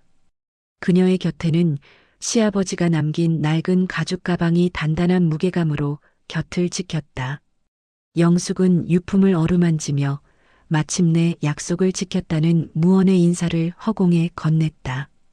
35년간 어둠 속에 갇혀 있던 여인의 인생이 이제 스스로 빛나는 태양이 됐다. 김 변호사는 영숙에게 이제는 영숙 씨의 인생을 살 시간이라고 따뜻하게 격려했다. 영숙은 가벼워진 어깨로 회의실 문을 열고 나갔으며 새로운 희망의 길들이 펼쳐졌다. 빌딩 숲 사이로 부는 바람은 더 이상 춥지 않았고 지친 영혼을 달래주는 손길 같았다. 그녀는 이제 누군가의 부속품이 아닌 당당한 한 인간으로서 세상에 첫 발을 내디뎠다. 어둠을 뚫고 나온 영숙의 위대한 여정은 이제 평온한 보상과 자유의 항구로 향했다. 주 총장의 폭풍이 지나간 뒤 찾아온 고요함은 영숙에게 참으로 낯선 평화와도 같았다. 텅 빈 회의실에 홀로 앉아 그녀는 시아버지의 낡은 가죽 가방을 소중히 어루만졌다. 낡고 해진 가방 속에는 이제 인생을 뒤바꿀 거대한 약속의 증표들이 가득 채워졌다. 35년간 어둠 속에 갇혀있던 시간들이 비로소 찬란한 보상으로 돌아온 것이다. 부동산 자산과 경영권이라는 가치보다 그녀를 더 올린 건 되찾은 존엄의 힘이었다. 시아버지가 누워 지켜보았던 그 간절한 진심이 정의의 이름으로 최종 승리한 셈이다. 영숙은 창밖에 눈부신 햇살을 받으며 이제는 숨지 않고 당당히 걷기로 다짐했다. 가슴 밑바닥에서 차오르는 안도감은 그녀의 지친 어깨를 따스하게 감싸 안아주었다. 누구의 아내도 아닌 주체적인 인간으로 세상에 다시 태어났음을 몸소 깊이 실감했다. 김준혁 변호사는 영숙의 명의로 이전된 로펌의 등기부와 등록증을 조용히 내밀었다. 로펌 소속 직원들은 이제 박철수의 아내가 아닌 실질적인 대주주인 영숙을 따랐다. 강남 빌딩 5채에서 들어오는 임대 수익은 그녀의 경제적 독립을 굳건히 다졌다. 영숙은 처음 만져보는 거액의 숫자가 적힌 통장을 보며 만감이 교차하는 기분이었다. 남편에게 돈을 얻어쓰기 위해 눈치를 보던 비참한 식모의 삶은 영원히 끝이 났다. 김 변호사는 이제 영숙 씨가 누릴 권리는 정당한 대가이니 마음껏 향유하라 했다. 그녀는 로펌 복도를 걸으며 자신을 향해 인사하는 직원들에게 미소로 화답했다. 승리의 보상은 달콤했으나 영숙은 그것을 지키기 위해 더 강해져야 한다 믿었다. 화려한 집무실은 이제 그녀의 지휘 아래 새로운 질서와 공정의 공간으로 변모했다. 영숙은 철수가 내쫓았던 집으로 돌아가 자신의 짐을 정리하며 과거를 지워나갔다. 낡은 주방 도구와 남편 뒤를 닦던 손걸레를 보며 그녀는 세월의 허망함을 느꼈다. 제시카의 향수 냄새가 배어있는 침실 공기는 영숙의 단호한 손길에 의해 정화됐다. 그녀는 남편의 흔적이 남은 옷을 처분하며 마음속에 남은 찌꺼기까지 모두 털었다. 35년을 지켜온 보금자리였으나 이제 이곳은 그녀에게 더는 안식처가 아니었다. 영숙은 시아버지가 아꼈던 서재책을 챙기며 노인의 따뜻한 체온을 마지막 추억했다. 보상의 의미는 돈의 액수가 아니라 스스로 삶을 선택할 자유가 생겼다는 사실이었다. 그녀는 짐 가방 하나를 챙겨 집을 나서며 다시는 이곳에 오지 않겠다 다짐했다. 문을 닫는 순간 영숙은 자신을 옥죄던 마지막 쇠사슬이 풀려나는 쾌감을 느꼈다. 박철수는 횡령과 배임 혐의로 구속되어 차가운 철창 안에서 몰락을 처절히 실감했다. 그는 변호사를 통해 영숙에게 선처를 구하는 비굴한 편지를 보냈으나 읽지 않았다. 제시카 역시 공범으로 지목되어 도피를 시도하다 붙잡혀 법의 심판대 앞에 섰다. 영숙은 적들의 비참한 소식을 들으며 복수의 짜릿함보다 인간에 대한 연민을 느꼈다. 한때 사랑이라 믿었던 남자의 추락은 권선징악의 엄중함을 다시 한번 일깨워줬다. 그녀는 남편의 구걸하는 목소리가 담긴 수화기를 내려놓으며 과거와 작별을 고했다. 보상은 악인을 처단하는 것뿐만 아니라 그들에게서 정신적으로 독립하며 완성됐다. 영숙은 그들이 휘두르던 권력의 무상함을 목격하며 결코 탐욕에 물들지 않겠다 했다. 진정한 승리자는 칼을 내려놓고도 당당히 홀로 설 수 있는 자임을 깊이 깨달았다. 아들 민수는 아버지가 구속되자 생계를 걱정하며 엄마를 다시 찾아와 눈물을 보였다. 그는 빌딩 하나를 관리하게 해달라며 여전히 재산에 눈먼 이기적인 속내를 보였다. 영숙은 자식의 눈물 속에 감춰진 뻔뻔함을 꿰뚫어 보며 단호하게 거절의 뜻을 했다. 그녀는 민수에게 스스로 일하지 않는 자는 아무것도 얻을 자격이 없음을 가르쳤다. 자식이라는 굴레 때문에 재산을 주는 것은 그를 괴물로 만드는 길임을 영숙은 알았다. 민수는 엄마가 냉혈한으로 변했다 저주했으나 영숙의 마음은 흔들리지 않는 바위였다. 배신한 자식에게 베푸는 자비는 결국 자신의 영혼을 다시 갉아먹는 독약과 같았다. 영숙은 아들을 돌려보내고 홀로 남은 집무실에서 부모의 역할에 대해 깊이 고뇌했다. 진정한 보상은 편안함이 아니라 올바른 길을 선택할 단단한 자아를 형성한 것이다. 영숙은 시아버지 한 영감의 납골당을 찾아가 마침내 약속을 지켰음을 조용히 보고했다. 그녀는 노인이 생전에 좋아했던 하얀 국화꽃 한 다발을 바치며 응어리를 모두 풀었다. 시아버지가 연기하며 견뎌온 세월이 거대한 기적의 씨앗이 되었음을 그녀는 믿었다. 영숙은 유골함 앞에서 가만히 눈을 감고 노인이 며느리에게 남긴 눈빛을 새겼다. 그 눈빛은 단순히 재산을 주겠다는 약속이 아니라 너만의 인생을 살라는 축복이었다. 그녀는 이제 아버님이 주신 선물을 세상의 선한 의지를 위해 쓰겠다며 영전에 바쳤다.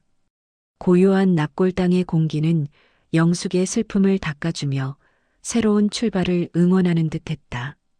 시아버지는 죽어서도 영숙의 뒤를 지켜주는 수호신처럼 그녀의 영혼을 굳건히 했다.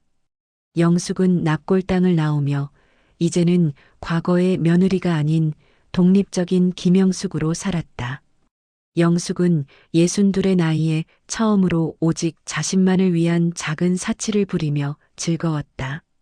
35년간 입어본 적 없는 화사한 실크 원피스를 입고 창가 카페에 홀로 앉았다. 그녀는 남편의 비위를 맞추던 노동의 손으로 우아하게 커피잔을 들고 풍경을 봤다. 백화점에 들러 자신을 위해 산 수제화를 신고 도심의 공원을 천천히 산책하며 즐겼다. 누구의 허락도 필요 없는 이 평범한 순간들이 그 어떤 보석보다 찬란하고 소중했다. 그녀는 길가에 핀 작은 들꽃들의 이름을 부르며 자연이 주는 위로를 마음껏 들이마셨다. 예전 같으면 저녁 창거리를 걱정했겠지만 이제 그녀의 시계는 온전히 멈춰섰다. 승리의 대가로 얻은 여유는 영숙의 거칠었던 마음결을 부드럽게 매만지며 활력을 줬다. 그녀는 자신의 이름으로 예약된 호텔로 돌아가며 이제 밤을 두려워하지 않게 됐다. 보상을 얻은 영숙의 여정은 이제 자신의 근원으로 돌아가 새로운 질서를 구축했다. 그녀는 로펌 이름을 개편하고 약자를 돕는 재단을 설립해 시아버지의 유지를 받들었다. 과거의 피해자였던 여인은 이제 세상의 부조리에 맞서 싸우는 수호자로 거듭났다. 로비에 걸린 시아버지의 초상화를 보며 영숙은 정의로운 리더의 사명을 다시 새겼다. 그녀는 박철수의 아내라는 수식어를 완전히 지우고 김영숙이라는 이름으로 살았다. 영숙은 책상 위에 놓인 시아버지의 낡은 가죽 가방을 보며 초심을 잃지 않겠다 했다. 험난했던 여정 끝에서 만난 평화는 영숙에게 인생은 다시 시작될 수 있다는 희망을 줬다. 그녀는 이제 마지막 고향으로 돌아가 자신만의 정원을 가꾸며 영웅의 휴식을 짰다. 새벽 안개 속에 당당히 서 있는 그녀는 세상 모든 며느리들에게 위대한 승전보였다. 창밖은 어느덧 노을이 지고 있었으나 영숙의 집무실에는 여전히 해결하지 못한 서류들이 산더미처럼 쌓여 그녀를 압박했다. 성공의 기쁨이 채 가시기도 전에 남편 철수가 숨겨놓았던 거대한 빚의 장막이 영숙의 눈앞을 가로막으며 마지막 시련을 예고했다. 철수는 감옥에 갇힌 상태에서도 영숙의 명의를 도용해 거액의 연대 보증 서류를 작성하는 치밀하고 비열한 수법을 동원했다. 영숙은 책상 위에 놓인 법원의 소환장을 바라보며 가슴 밑바닥에서 차오르는 차가운 분노와 함께 지독한 허망함을 느껴야 했다. 남편이라는 이름의 괴물이 던진 마지막 올가미는 영숙이 일궈놓은 평화로운 왕국을 순식간에 잿빛 어둠으로 물들이려 획책했다. 그녀는 시아버지가 남긴 가죽 가방을 소중히 어루만지며 이 험난한 고비를 어떻게 넘겨야 할지 깊은 고뇌와 성찰의 시간을 가졌다. 도시의 야경은 화려하게 빛났으나 그 뒤에 숨겨진 추악한 탐욕은 영숙의 마음을 다시 한번 서늘한 칼날로 베었다. 이제는 정말 끝이라고 생각했던 순간에 찾아온 이 모진 폭풍은 영숙의 영혼을 시험하는 가장 고통스럽고 위대한 관문이었다. 영숙은 무거운 침묵을 깨고 김 변호사에게 전화를 걸어 어떠한 자비도 없는 철저한 대응을 준비하라고 단호한 목소리로 지시했다. 철수의 변호인단은 영숙이 경영권을 탈취하기 위해 시아버지를 조종했다는 증거를 조작하여 세상에 퍼뜨리며 그녀의 명예를 실추시켰다. 언론은 다시 한번 자극적인 제목으로 영숙을 공격하기 시작했고 로펌의 주가는 불안한 여론을 반영하듯 곤두박질치며 위기를 부채질했다.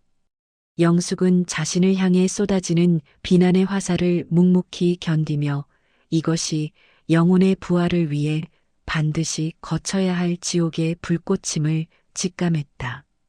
그녀는 호텔방 창가에 서서 비를 맞으며 예전에 나약했던 김영숙은 이미 죽었음을 선포하고 다시 태어날 준비를 차분히 마쳤다.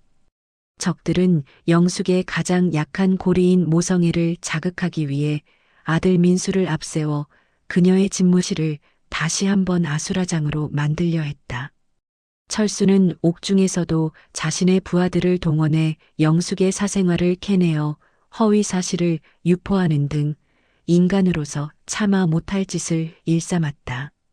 영숙은 거울 속에 비친 자신의 단단해진 눈빛을 응시하며 적들이 휘두르는 비열한 칼날에 절대로 굴복하지 않겠다는 결연한 의지를 다졌다. 보상의 기쁨 뒤에 숨어있던 이 잔인한 시련은 영숙에게 진정한 영웅으로 거듭나기 위한 마지막 정화의 의식과도 같아 보였다. 그녀는 가방 속 시아버지의 일기장에서 철수의 약점을 완벽하게 무너뜨릴 최후의 열쇠를 찾아내어 가슴 깊이 품고 밖으로 나갔다. 아들 민수는 아버지가 보낸 사주를 받고 영숙에게 찾아와 무릎을 꿇으며 자신의 빚을 갚아주지 않으면 극단적인 선택을 하겠다고 협박했다. 영숙은 자식의 입에서 나오는 그 천박하고 비겁한 소리를 들으며 가슴이 찢어지는 고통을 느꼈으나 이번만은 흔들리지 않는 냉정함을 지켰다. 민수는 엄마의 단호한 태도에 당황하여 소리를 지르며 집기를 부쉈고 영숙은 조용히 경비원들을 불러 아들을 끌어내라고 명령하는 단호함을 보였다. 자식을 자신의 손으로 내치는 고통은 죽음보다 더한 지옥이었으나 영숙은 그것이 민수를 사람으로 만드는 유일한 길임을 가슴 아프게 깨달았다. 그녀는 문 밖으로 끌려나가는 아들의 절규를 뒤로 한 채 눈물을 닦으며 이제야말로 혈연의 사슬에서 완전히 벗어났음을 조용히 선포했다. 영숙은 방 안에 남은 민수의 흔적을 지우며 자신의 영혼이 예전의 무조건적인 희생에서 벗어나 올바른 정의를 향해 부활하고 있음을 느꼈다. 적들은 영숙의 침묵을 패배로 오판하고 더욱 거세게 몰아붙였으나 그녀의 마음은 이미 폭풍 속에서도 흔들리지 않는 등대처럼 견고했다. 사랑이라는 미명 아래 저질러진 그동안의 모든 기만과 배신은 이제 영숙의 칼날 같은 이성 앞에 그 추악한 실체를 낱낱이 드러냈다. 영숙은 이제 자신을 죽이려 했던 적들의 심장부를 향해 직접 걸어 들어가 최후의 숨통을 끊어놓을 준비를 마친 채 숨을 들이켰다. 영숙은 철수가 수감된 교도소 접견실로 향해 그와 마지막으로 마주 앉았으며 그곳의 공기는 숨이 막힐 듯한 긴장감으로 가득 차 있었다. 철수는 여전히 오만한 표정으로 영숙을 비웃으며 연대 보증 서류가 발효되면 너는 다시 거지로 돌아가게 될 것이라고 저주를 퍼부었다. 영숙은 남편의 그 뒤틀린 얼굴을 바라보며 한때 사랑했던 남자가 이토록 추하게 무너질 수 있다는 사실에 깊은 연민과 혐오를 동시에 느꼈다. 그녀는 가방에서 시아버지가 남긴 마지막 비밀 파일을 꺼내 철수의 눈앞에 펼쳐 보였고 그것은 철수의 보증 조작을 입증할 결정적 증거였다. 시아버지는 철수가 영숙의 인감을 도용할 것을 미리 예견하고 인감 자체를 3년 전부터 법적으로 무효화하는 조치를 완벽하게 취해두었다. 철수의 안색은 순식간에 창백해졌으며 그가 믿었던 마지막 보루가 한순간에 무너져 내리는 소리가 접견실의 정적을 사정없이 깨뜨렸다.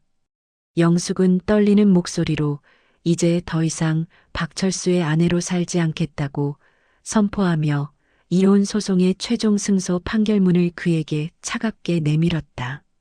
철수는 미친 듯이 소리 지르며 영숙을 공격하려 했으나 교도관들에 의해 제압당했고 그는 이제 영원히 어둠 속에 갇힐 가련한 신세가 됐다.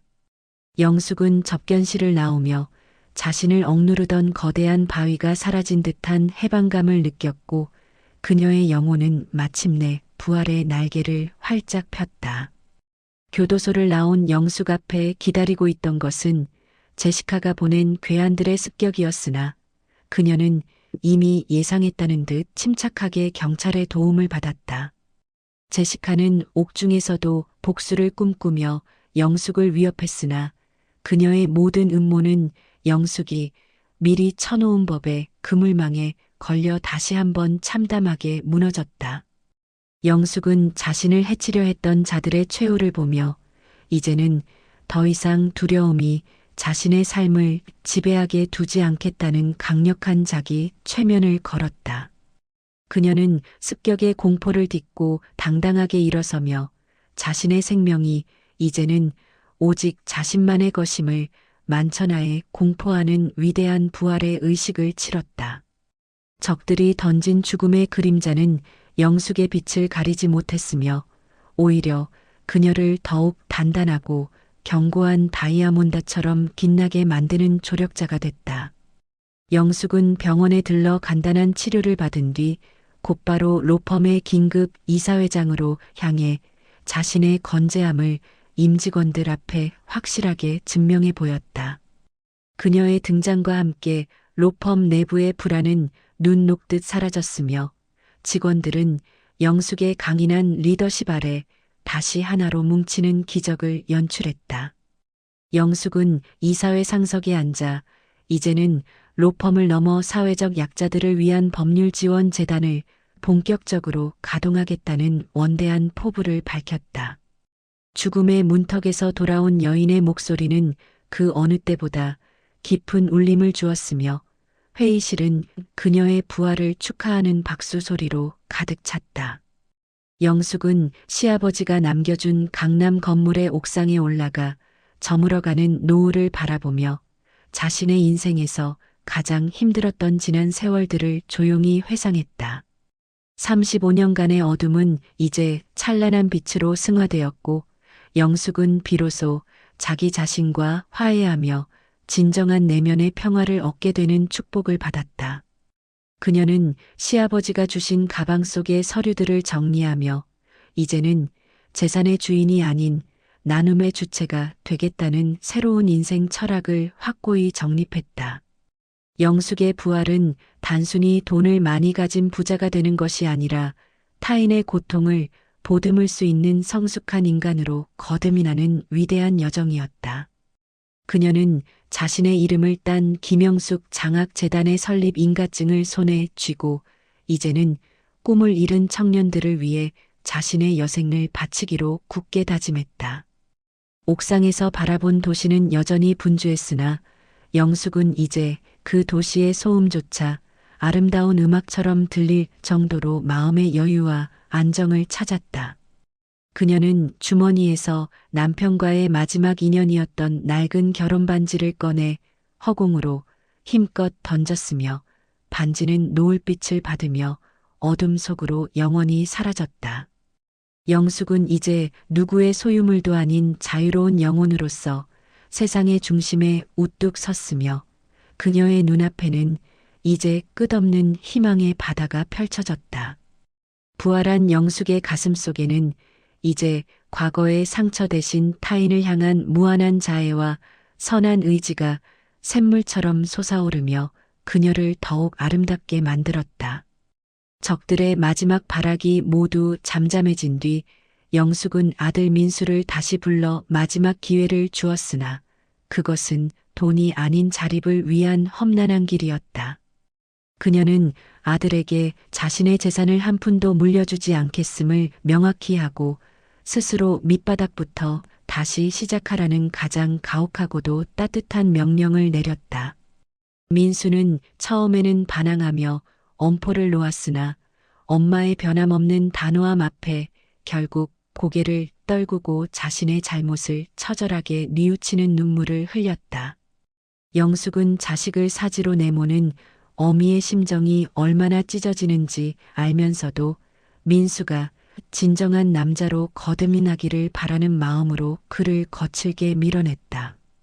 부활한 영숙에게 가족은 이제 맹목적인 희생의 대상이 아니라 각자의 책임과 의무를 다해야 하는 건강한 사회적 구성원으로서 존재해야 했다.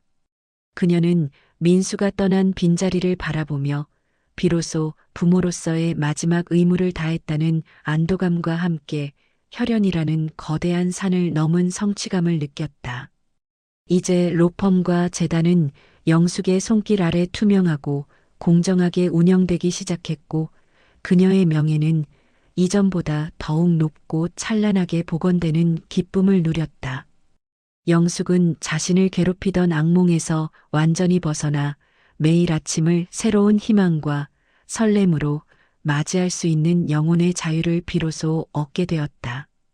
그녀의 부활은 고통받는 많은 시니어 여성들에게 희망의 상징이 되었으며 영숙은 자신의 경험을 바탕으로 그들을 지원하는 멘토로서의 삶을 계획했다. 영숙은 이제 모든 전쟁을 끝내고 시아버지가 가장 아끼던 평창동 집의 정원을 손수 가꾸며 자신만의 평온하고 고요한 휴식을 취하기 시작했다. 흙을 만지고 꽃을 심는 영숙의 손은 예전의 고된 노동과는 달리 생명을 키워내는 고귀하고 성스러운 찬조의 손길로 변해 있었다. 그녀는 정원 한쪽에 시아버지의 작은 동상을 세우고 매일 아침 신선한 꽃을 바치며 노인이 주신 위대한 가르침과 사랑을 가슴 깊이 새겼다. 부활한 영숙의 삶은 이제 그 자체로 하나의 아름다운 예술 작품이 되었으며 그녀가 지나는 자리마다 행복의 향기가 만발하는 기적이 일어났다. 철수와 제시카는 법의 심판 아래 긴 세월 동안 속죄의 시간을 갖게 되었고 그들의 추악한 탐욕은 역사의 뒤안길로 쓸쓸하고 비참하게 사라졌다. 영숙은 어느덧 찾아온 평화로운 오후에 의자에 앉아 시아버지가 남긴 낡은 가죽 가방을 무릎에 두고 편안하게 눈을 감으며 감사의 기도를 올렸다. 이제 영숙의 영웅 여정은 부활이라는 거대한 산맥을 넘어 최종적인 귀환과 안식의 항구를 향해 평온하고 우아하게 마지막 항해를 준비했다. 그녀는 이제 더 이상 과거를 후회하지 않았으며 다가올 미래를 두려워하지 않는 진정으로 용기 있는 이 시대의 영웅으로 우뚝 서게 되었다.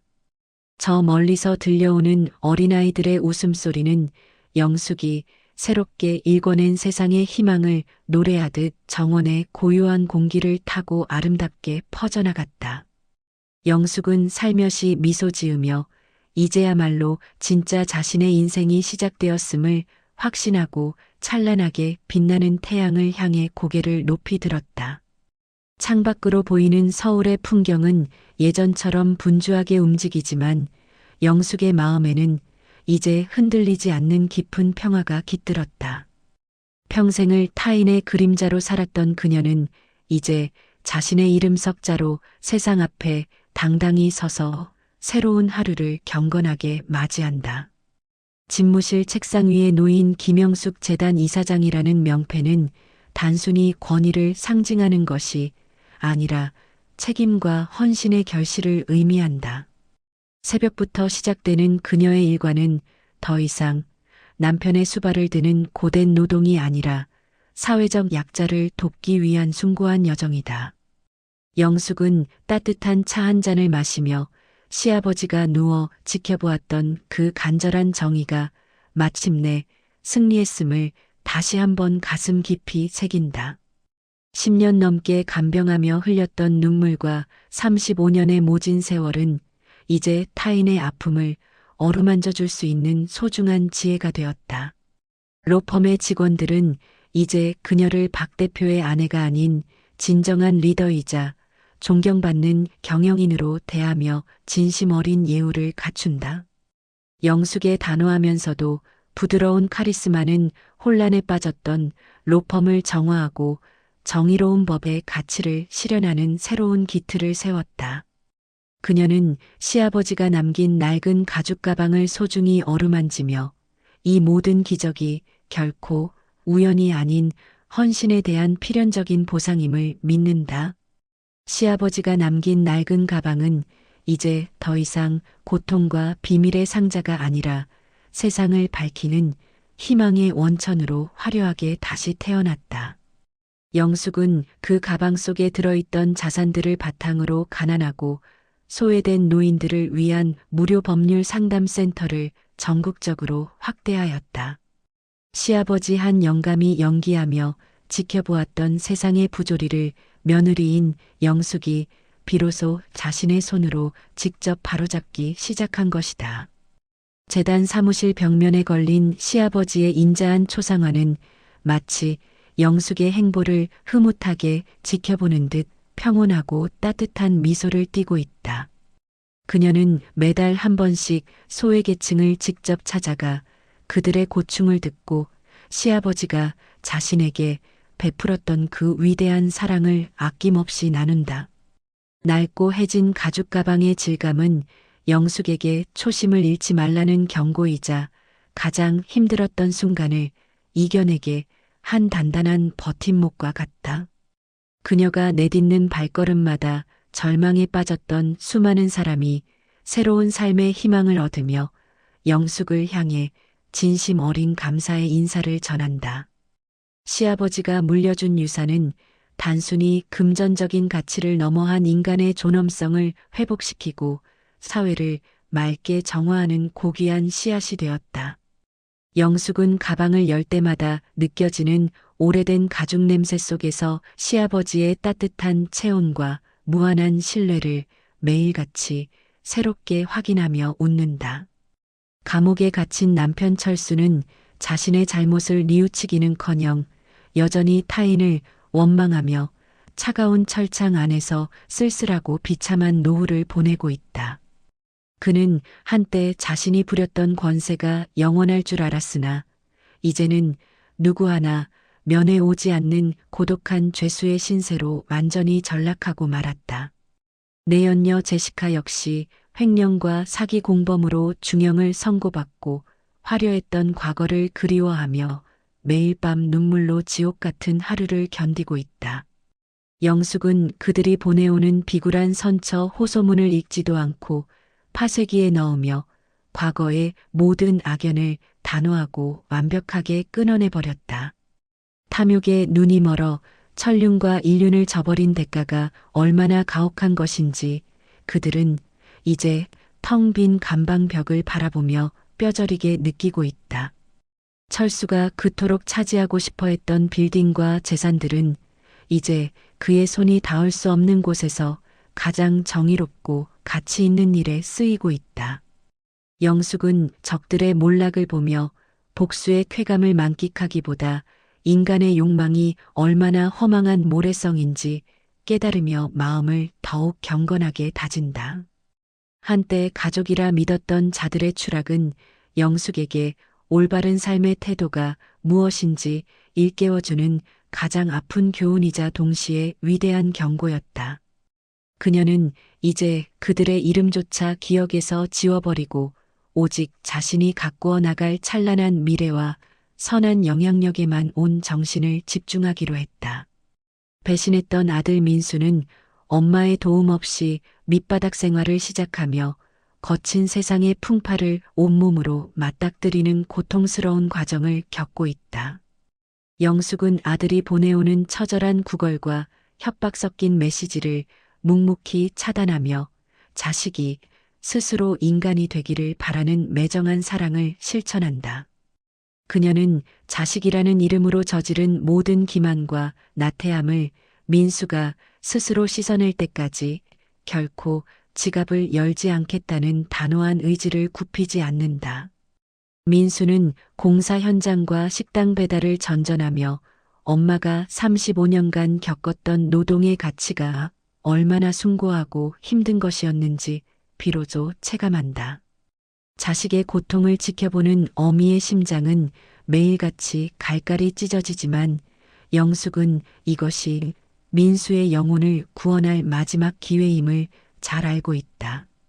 그녀는 아들이 진심으로 자신의 잘못을 뉘우치고 평범한 소시민으로 성실하게 살아가는 날이 오기를 정원 한 구석에서 조용히 기도한다. 민수는 이제야 엄마가 차려주었던 따뜻한 밥 한 끼와 헌신적인 사랑이 세상 그 무엇보다 소중한 보물이었음을 눈물로 참회하고 있다. 영숙은 아들에 대한 미련을 내려놓음으로써 비로소 진정한 부모로서의 독립을 이루었으며 홀가분해진 마음으로 자신의 삶을 온전히 즐긴다. 아들과의 관계 회복은 이제 영숙의 몫이 아니라 오직 민수가 얼마나 정직하게 자신의 삶을 재건하느냐에 달려있는 영원한 숙제로 남았다. 영숙은 이제 누구의 아내나 어머니가 아닌 오직 김영숙이라는 자신의 이름으로 빛나는 제2의 인생을 누구보다 열정적으로 살아가고 있다.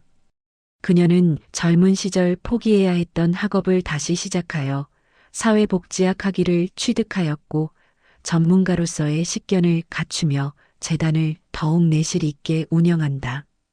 주말이면 화려한 정장을 벗고 편안한 차림으로 전국 각지의 아름다운 산천을 여행하며 자연이 주는 위대한 위로와 자유를 만끽하는 여유를 갖는다.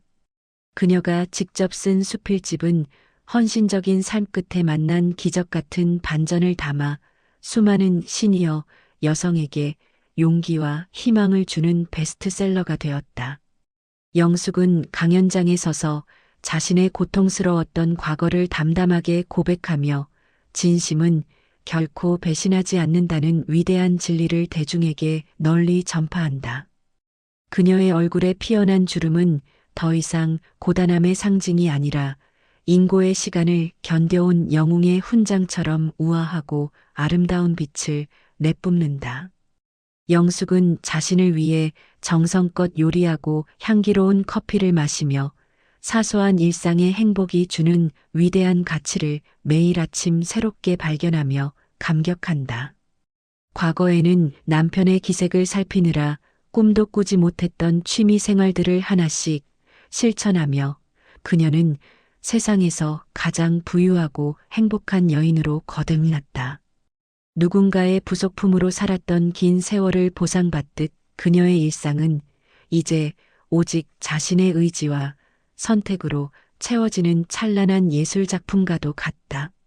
로펌 건물 로비에 들어선 김영숙 법률재단이라는 간판은 이제 이 도시에서 정의와 양심을 상징하는 가장 신뢰받는 이름으로 굳건히 자리 잡았다. 영숙은 재단을 통해 억울하게 재산을 뺏기거나 학대당하는 시니어들을 보호하는 긴급구조 시스템을 구축하여 사회의 안전망을 더욱 단단히 했다. 그녀의 성공 스토리는 언론을 통해 널리 알려졌고 많은 기업가가 그녀의 선한 영향력에 동참하며 재단에 거액의 후원금을 기꺼이 기탁하고 있다.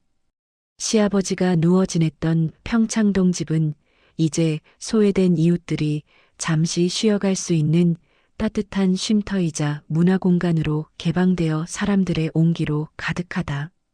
영숙은 재단 직원들과 함께 매일같이 새로운 프로젝트를 기획하며 자신의 재산이 사회의 가장 아픈 곳을 치유하는 치료제가 되기를 소망한다. 그녀는 박철수가 망가뜨린 법조계의 신뢰를 회복하기 위해 정직하고 유능한 젊은 변호사들을 육성하며 로펌의 체질을 근본적으로 바꾸어 놓았다. 이제 사람들은 영숙을 성공한 자산가로만 보는 것이 아니라 시대를 이끄는 진정한 어른이자 존경받는 사회의 등불로 여기며 우러러본다. 그녀가 실현하는 정의는 단순히 악을 처벌하는 것에 그치지 않고 무너진 사람들의 마음을 일으켜 세우는 위대한 사랑의 실천으로 완성되고 있다. 영숙은 재단 창립 기념일 행사에서 시아버지를 추억하며 모든 공을 노인에게 돌렸고 행사장 안은 감동의 박수와 환호 소리로 오랫동안 울려 퍼졌다. 영숙의 여정은 이제 가장 완벽한 귀환의 항구에 도착하였고 그녀는 자신이 겪은 모든 시련이 위대한 축복이었음을 깨달으며 깊은 감사의 눈물을 흘린다. 35년 전 처음 이 집에 시집 오던 날 가졌던 그 순수했던 마음은 이제 풍파를 견뎌낸 단단한 지혜와 결합하여 영숙을 완성된 인간으로 만들었다. 그녀는 매일 저녁 정원의 나무들을 손질하며 생명이 자라나는 소리에 귀를 기울이고 우주와 소통하는 고요하고 평온한 명상의 시간을 정기적으로 갖는다. 시아버지가 주신 가방은 이제 재단 박물관 중앙에 전시되어 진실의 가치와 헌신의 위대함을 세상 사람들에게 소리 없이 웅변하는 상징물이 되었다. 영숙은 가끔 그 가방 앞에 서서 자신이 통과해온 어두운 터널과 그 끝에서 만난 찬란한 빛을 회상하며 인생의 신비로운 신비함에 경탄하곤 한다. 그녀는 이제 죽음을 두려워하지 않으며 주어진 매 순간을 축제처럼 즐기고 주변 사람들에게 행복의 에너지를 전파하는 사랑의 화신으로 살아간다. 고난은 도망가는 자에게는 재앙이지만 맞서 싸우는 영웅에게는 비상할 수 있는 날개를 달아준다는 사실을 영숙은 자신의 삶으로 증명했다. 그녀의 이야기는 이제 전설이 되어 수많은 사람의 가슴 속에 살아 숨쉬며 절망의 끝에서 다시 일어설 수 있는 위대한 용기의 원천이 된다. 영숙은 자신의 인생이라는 긴 소설의 마지막 장을 가장 아름다운 문장으로 장식하며 매일 밤 감사 기도를 올리고 평온한 잠자리에 든다. 어느덧 황금빛 노을이 평창동 정원을 가득 채우고 영숙은 흔들의자에 앉아 시아버지가 아끼던 낡은 책을 읽으며 고요한 오후의 끝자락을 보낸다. 멀리서 들려오는 종소리는 그녀의 인생 여정이 승리로 마무리되었음을 축하하는 천상의 음악처럼 영숙의 귓가에 부드럽고 감미롭게 들려온다. 영숙은 이제 더 이상 낡은 가죽 가방을 붙들고 울지 않으며 오히려 그 가방이 준 위대한 자유를 마음껏 누리며 환한 미소를 지어 보인다. 시청자 여러분, 오늘 영숙 씨가 우리에게 들려준 이 위대한 기적의 이야기는 결코 먼 나라의 전설이 아니라 우리 곁에 진실한 마음이 만든 실화이다.